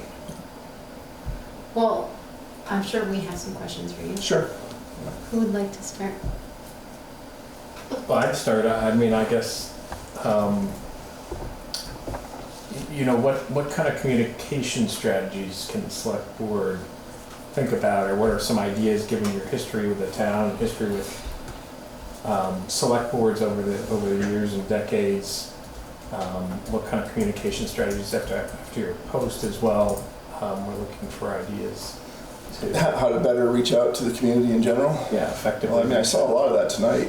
It seemed like you guys were really, what could have been a fiery and contentious meeting turned out to be a lot of applause and show of appreciation. So I'm not sure you're lacking in that realm right now. I think the community board, the forums, Front Porch Forum, if you want to communicate at least to a fairly large slice, I noticed Camilla was doing some of it in her role on the select board. Mm-hmm. Anytime I communicate via Front Porch Forum, I get lots of personal emails and posts on Front Porch Forum, but I get tons of response. The communications I do are usually either I'm offering my services or I'm offering an opinion on something that everybody's got opinions on. So it's not surprising, at least on the second one, that a lot of people reach back and communicate with me. I think you guys are doing a pretty good job. I know there's a lot of new blood. I haven't met you before, but you're probably the newest member, I guess. Yeah. So it's with new folks, it's going to be a little more challenging at first to communicate to the community at large because people are still getting to know everybody. That's a good point, knowing who to talk to. Mm-hmm. Everybody knew to talk to Andy. Yeah. And Bob. Yeah. I remember when Barry Simpson was the chair of the select board, and he communicated with everybody because everybody knew who Barry was. And he loved to talk. And he loved to talk. And he loved to Slowly. Yes. Cool. Yeah, did that answer your question? Great. Anybody else? Yeah.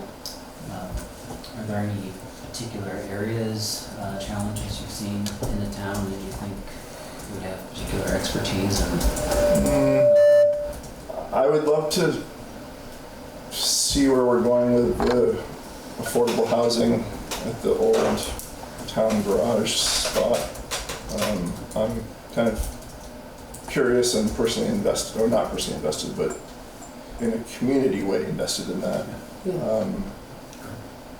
I'm glad that we pushed through the garage.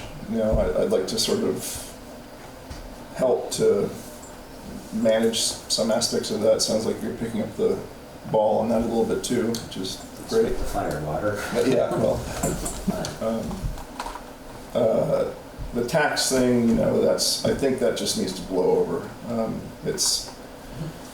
It happened in '97, it happened in 2008, I think it was the last reassessment.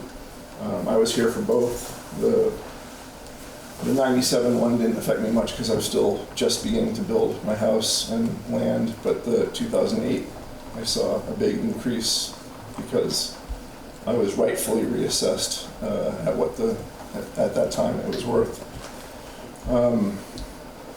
So communication about what we can and can't do as a board around the taxes is important because people misconstrue that a lot. You know, they think the select board is responsible for their whole $10,000 tax bill, and it's like, no, and it's like, you know, $1,000 of that or whatever is town and $9,000 is for the state. I don't know if the select board does any dovetailing with the state as far as, you know, I don't think that we as small town boards have much say in what happens with the state politicians other than being just a community member and reaching out. But if we did, I'd love to take part in that as well. We've been trying to improve our relationship with our state reps. And Candace has attended a meeting.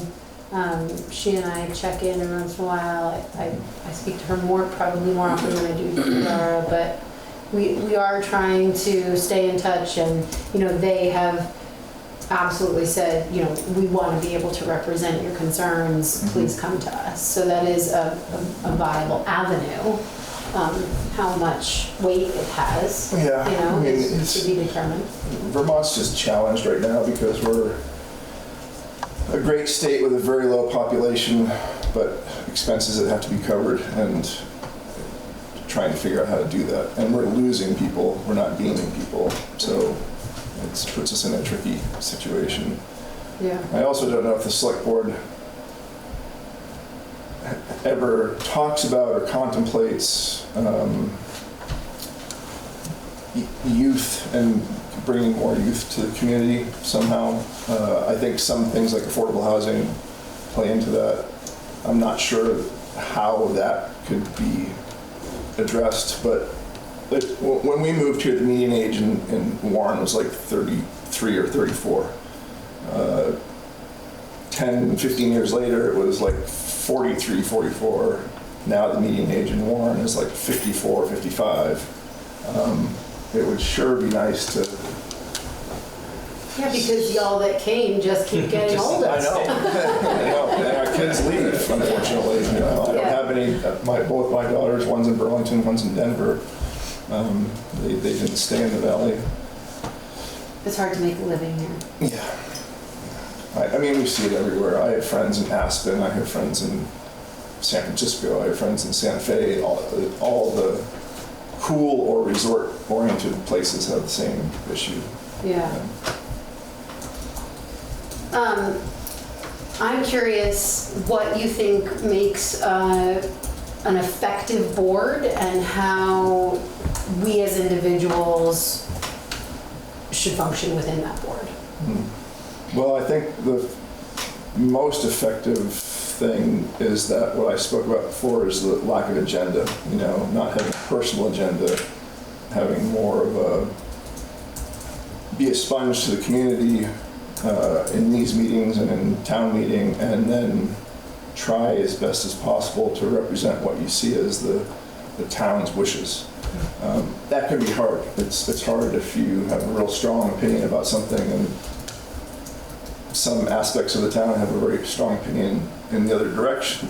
Excuse me, the other direction. But I think it's still incumbent on the board to disassociate your own agenda from the decision-making process. What was the rest of your question?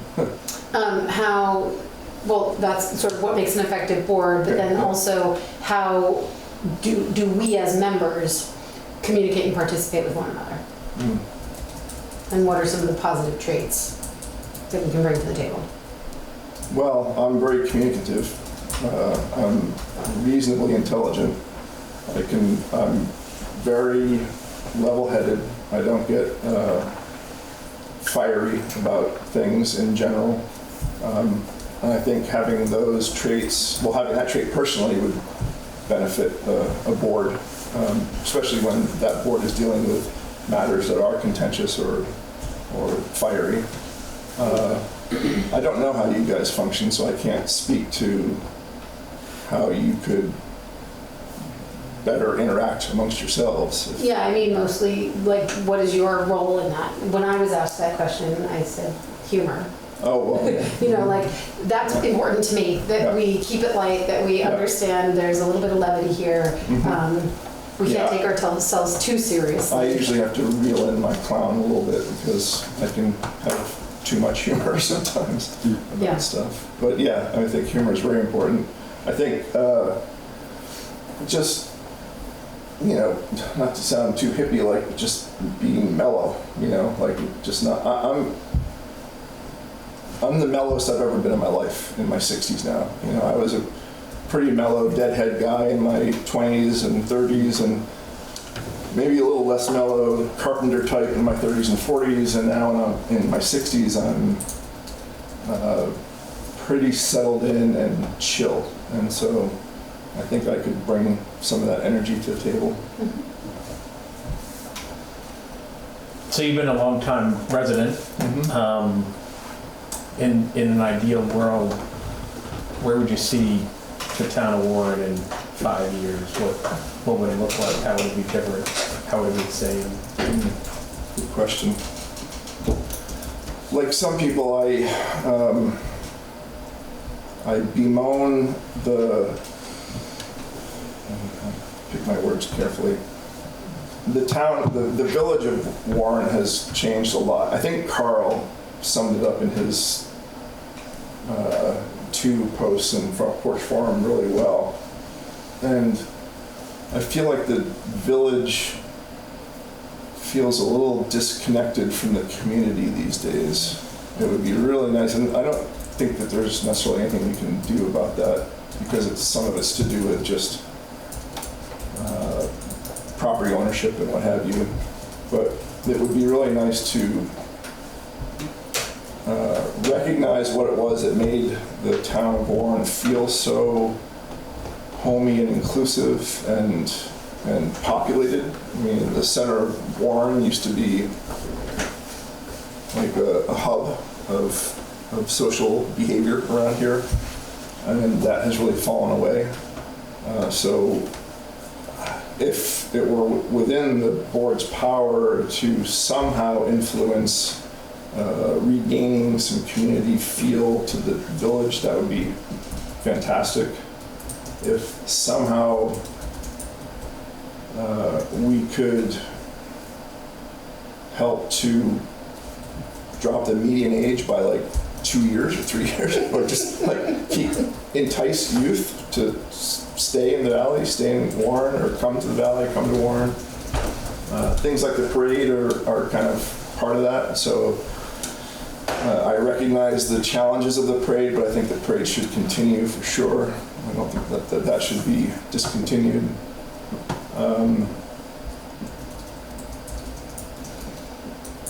I guess I can't think of other things off the top of my head that I would project out 5 years and try and change. I'm more projecting out 5 years and trying to maintain, you know, trying to, or recapture.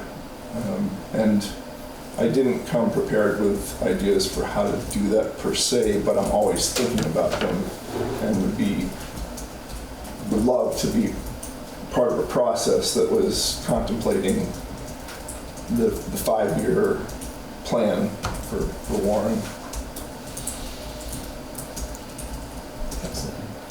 Sorry, I feel like I got really nervous all of a sudden. My mouth got totally dry, and I'm like, oh my God, I feel like I'm doing an interview or something. Thank you. You are doing an interview, but you don't have to. A job interview. Yeah.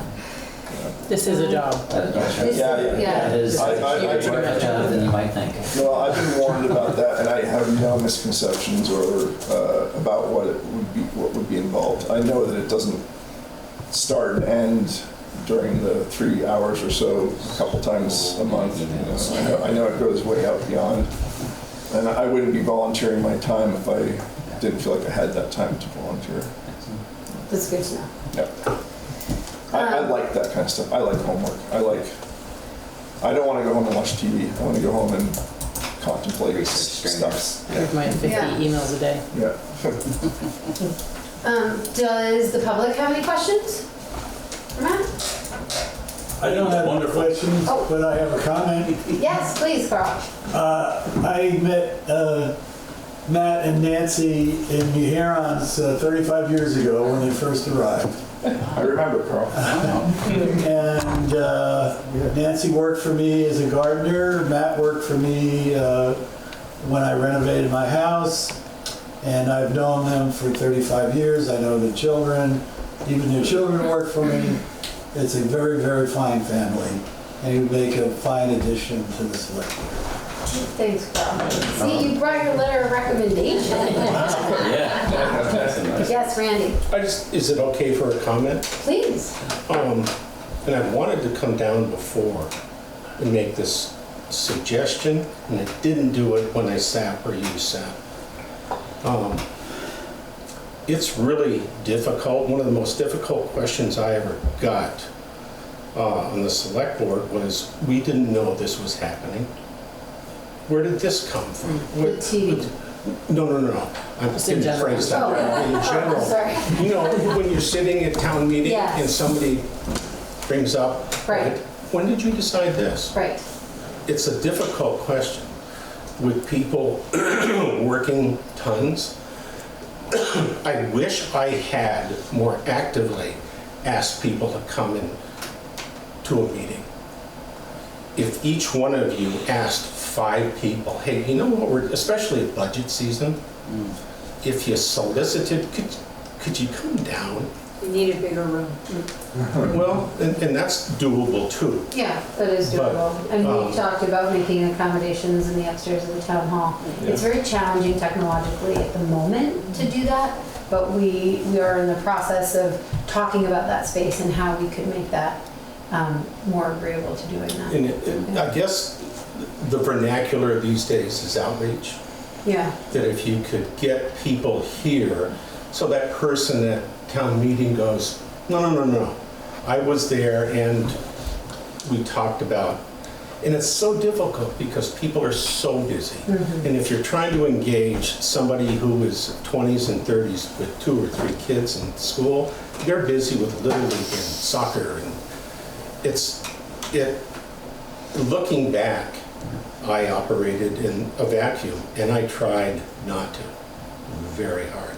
Yeah. And one of the biggest groups that is an outlier are people that have lived here all their lives. And they are in their silos. They struggle to pay taxes. And if you don't think that's real, that is real. Yeah. And it's not a handful. And on the other end, my wife posted, this on Front Porch Forum. On the other side, people are just starting out in the careers, are barely making it too. Yeah. And those are stats. Those are hard stats. If you can solicit some people to come in, I don't know if I would change votes, but I would have had. Some of you know me. I tend to keep my father, keep your mouth shut and your ears open and you learn something. That's a suggestion that I've wanted to bring to you guys for a while, for what it's worth. Yeah. No, I agree with you, Randy. That's sort of what I was talking about with just the Front Porch Forum posts, because they do get a fair amount of exposure and reaction. Well, I got more comments from Front Porch Forum than when I was on the board. Yeah. Tons. Mila said the same when she would post too. Yeah. Yeah, and it's good because it gives you the temperature. Yeah. And also, that little lady hadn't come in and talked, and and expressed her feelings, and you guys validated her feelings, and she left feeling like things were gonna change, you made something good come from something she was unhappy with. Yeah. So other people, you know, I think they use Front Porch Forum to speak, but they don't want to have a conversation with all of you, whereas if we bring them here, whatever, they can actually say their things to you guys and ladies, and you can hear it and then address it, and they can feel a little more validated than just spewing stuff, you know. I think that's a really good point, and one of the reasons that we as a board tend not to engage on Front Porch Forum, because it so often ends up in this back and forth of like who's right and who's wrong and who's winning an argument, and it isn't meant to be who's winning an argument. It's a conversation, it's a problem solving adventure, right? Like, so to your point, if we can figure out how to use Front Porch Forum to get people in the room so that we are doing that work together, that would be really beneficial. I'm not a homeowner, I'm a renter. I can't afford to live in the valley, and I try really hard. I work a bunch of jobs. But I came today because I saw Front Porch Forum, you're having the meeting, and then with all the talk about the taxes, that I wanted to come to the meeting and hear conversation, so it was enlightening, so I came because of that. Yeah, well, and it's important, I mean, whether you're an owner or a renter, you're a member of the community, and it's important for your voice to be heard. I mean, even as a renter, you pay those taxes, you just don't pay them directly to us, right? I don't have any other questions for you, Matt. Okay. I think the board will deliberate, and we have one other person who's interested, and we'll try and get them in as soon as possible. Thank you for your patience. Sure. Sorry it's taken so long. No, Rebecca kind of described, well, we've got 4th of July coming up, and we've got all this other stuff, and It's a bit bonkers. just hang tight. Yeah, but thank you for your interest. Thank you for making time for us. Sure. And we'll be in touch. Great. Thanks. Thank you. Yes. Sorry. I just wanted to say thank you to Matt for volunteering to come and do this. I read his Front Porch Forum post, and I agreed with the sort of sentiment that he was sharing about, or that the board was sharing about, you know, the challenges with outreach, and you know, the days of Barry Simpson and Jeff Shelkoff being on the select board, and I do think that there is a real challenge, you know, with how do we engage everybody, you know, being one of those, you know, people with that Randy was sort of talking about with, you know, I'm making my kids back to school boards as we speak. You know, I think that there is a certain value to having somebody who's been here for a long time. I know, you know, we've all been here for a long time, but for a name that people recognize, I guess, that people know from living here for a long time. You know, I experienced that just even being the president of the PTO for years. People would come to me all the time, people that I didn't know, or just honestly living on the corner. Everybody kind of feels like they know me because they pass by my house and wave, and honestly, I don't know who you are. I'm sorry, your windows are all like glared. I don't know who's driving through my house, but I went back anyway, and I just wanted to say I think that there is a lot of value to having sort of somebody that people know and that knows people, you know, in the way that Jeremiah was able to say, like, I know some people with, you know, CDL licenses who may be able to help the town garage, like, that's great. And so having somebody who's sort of connected at that ground level, that like sort of like inner valley level that we still very much have, where to sort of bridge the gap between the 20-somethings and the 60-somethings, and that's able to do that, I think, is really important. So thank you, Matt, and I do feel like you could be that person. So thanks, Jessica. I appreciate it. Thanks, Jess. Bye, Thank guys. you, Matt. Next time, bring your bourbon here.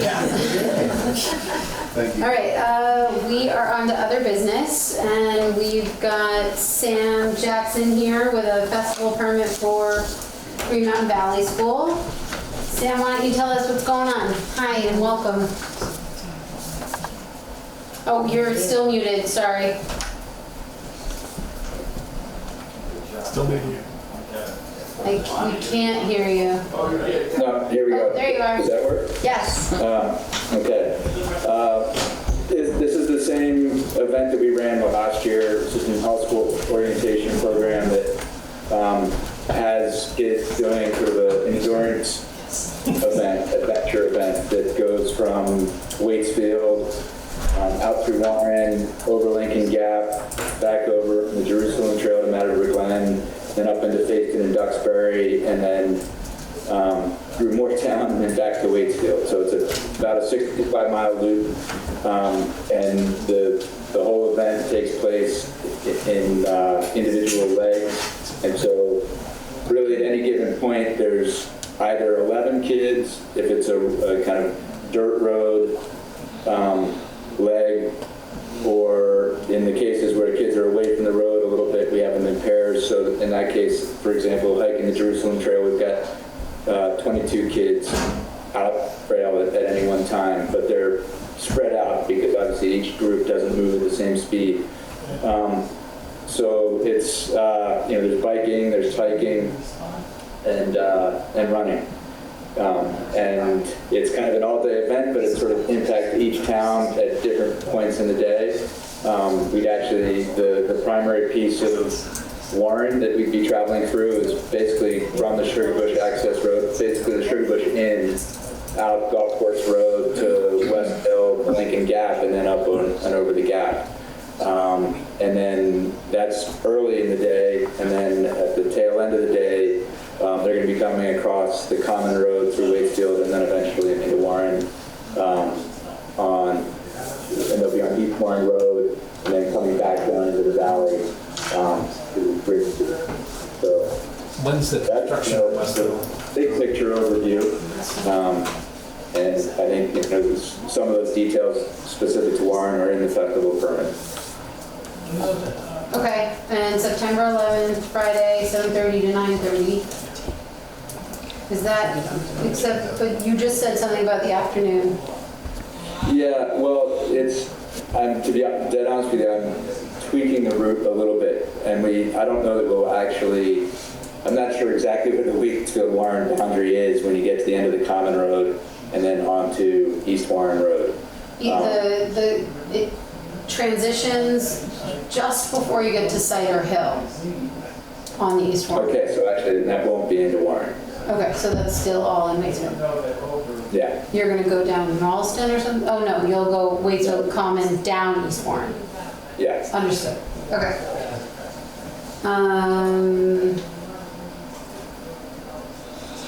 Anybody have any questions? I was just asking if we're confident that all the road construction, paving, anything going on West Hill will be done. I mean, unless there's weather delays, they're supposed to be here August 31st, and then potentially be done by the end of that week. Sam, you know West Hill's closed right now. It's not, it's open. It's open again? Yeah, the stabilization is complete. It's done. Oh, it is, okay.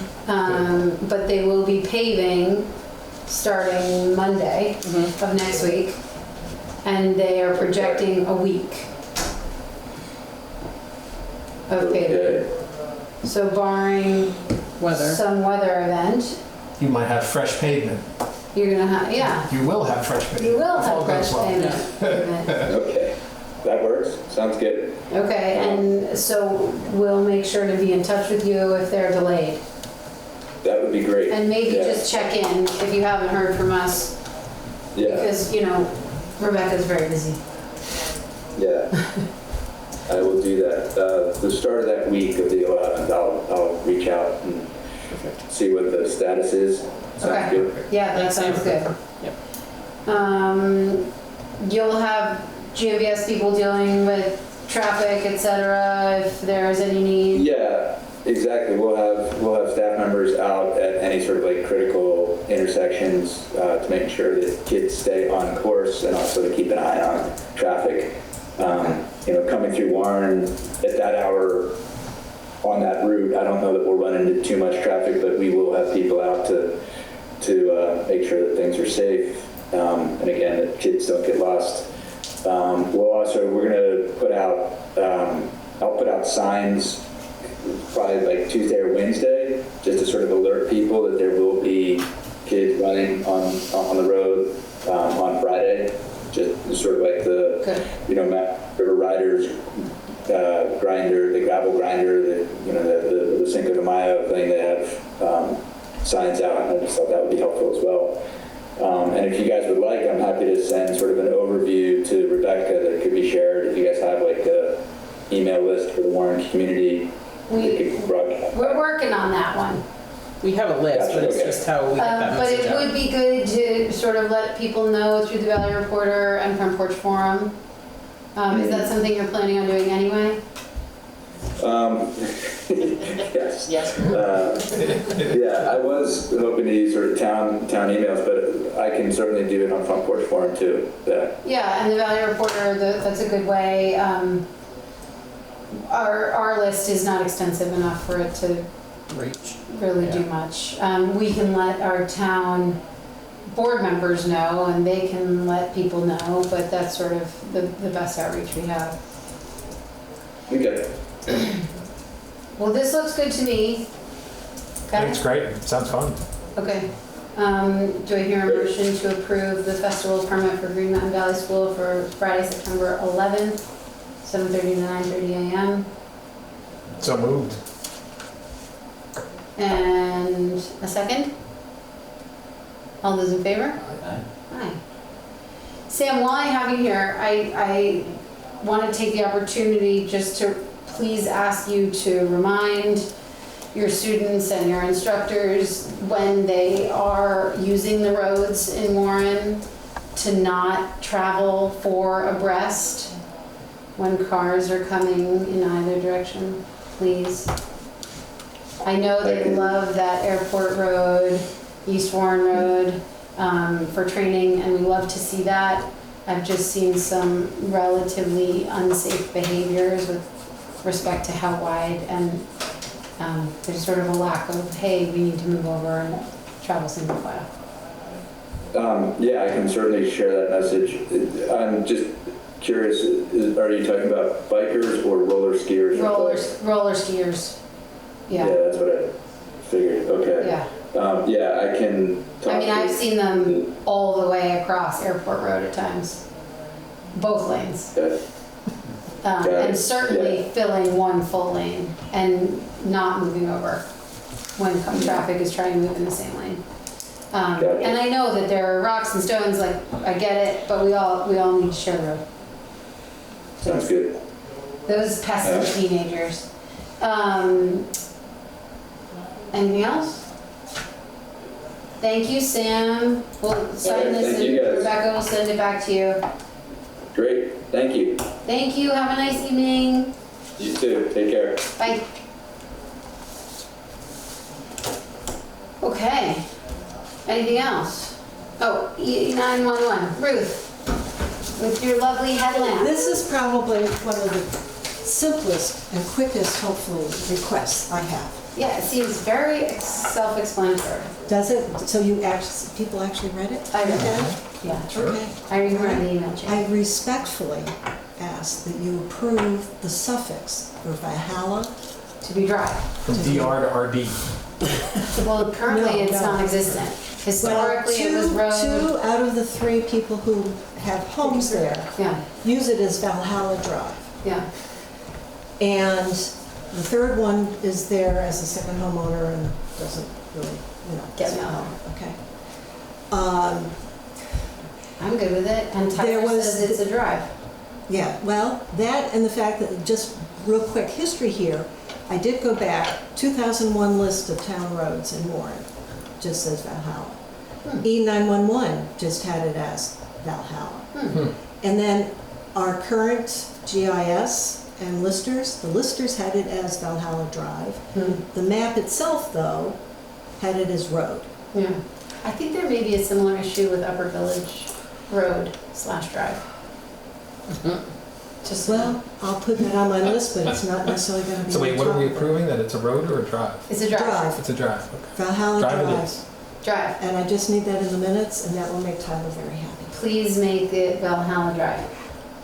We all agree? Do we move to make it Valhalla Do we Drive? have to move? Is it a? It should be. Should be Okay. moved. We should move. So Move it. So Yeah, move you it. agree. You're Second. anointing it.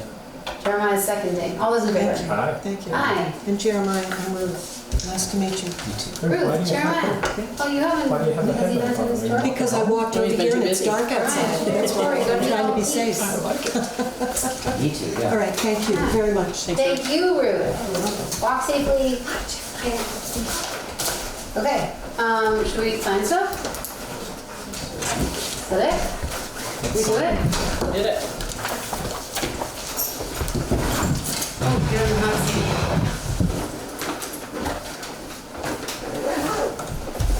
Do you know what to do? No, I have no idea. Payroll, $42,402.16. Just add, I move to approve. I move to approve. Seeing as they're not signing a Second. check for me, I just don't really need to All sign those in it, favor? I guess. Aye. Aye. What is this? Accounts payable. Accounts payable. I move to Thanks approve. for joining us. I just want to say one thing quick, I'm sorry. Sorry, yeah. I want to help with sponsorship for the parade next year. Yeah. That I Awesome. could speak to. Yeah. So I know Ruth, love Ruth. Someone can reach out to me and just tell me how I can help you guys, but I would love to get. Stellar. Yeah, Ben runs the Yeah. sponsorship program with the Rotary. Okay, then, yeah. Do you want to give us your Yeah. name and email and we can give that to him? Yeah. We're gonna go this way.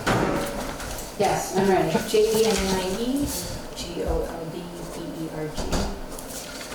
GOLDBERG. BERG. Oh, Colbert. Yeah, sorry. And then 802-793-51. Is that the best way for him to reach out? Yeah. Call, okay. Sponsorships. I just thought that'd be helpful.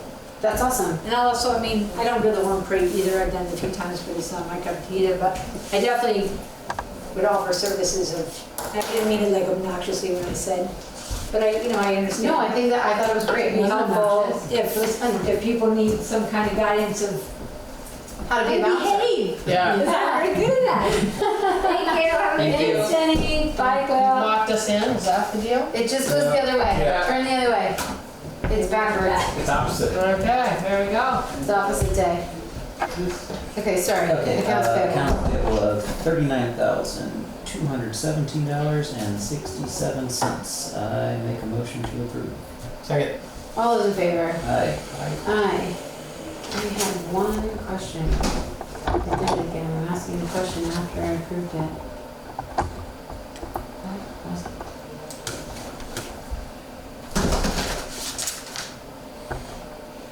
It's on payroll? I don't know. No, No, accounts accounts payable. payable. Accounts payable.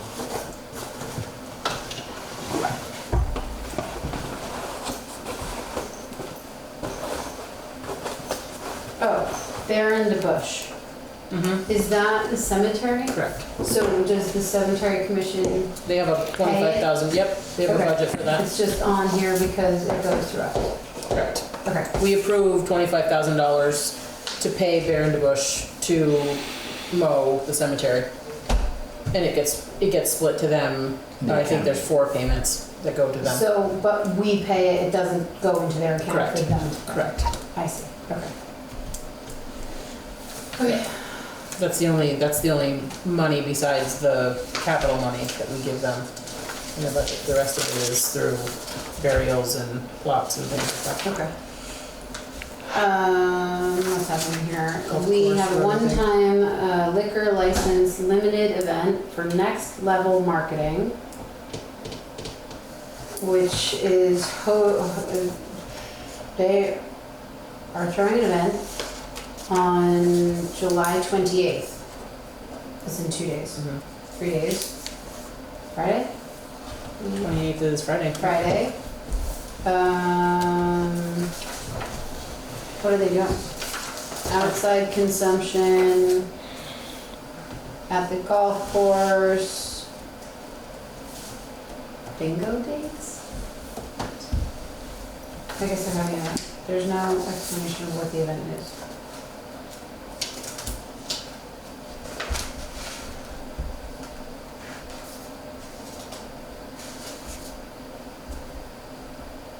Who's asking for the permit?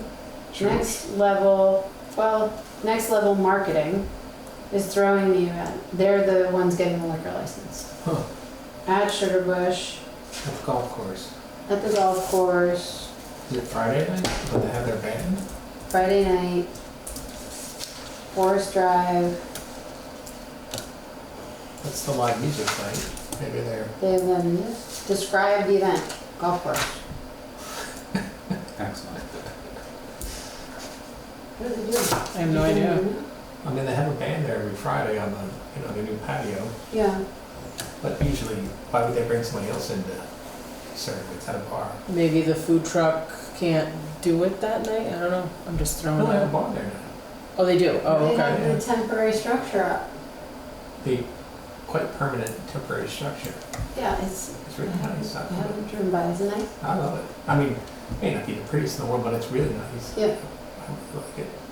Cool. I'm just looking at their events calendar to see if it might say something. 28th, High Fives, Green Mountain Open. So it's the High Fives golf tournament. Oh, So it's probably that. Oh, maybe they're going to be bringing Correct. booze out on That's the what I'm course. thinking. Oh, well, that makes they already sense. have a permit to bring booze out on the course. Remember? I was like, really? We do that? Oh. But maybe because High Fives is doing it, not Sugar Bush, they have to get a separate permit. Maybe. Because it's not Sugar Bush's liquor license, it's High Fives. People are We don't even have to do this, but we're gonna approve it, I think, right? I think Yeah. it makes sense. We High figured it fives out. is cool. We've narrowed it.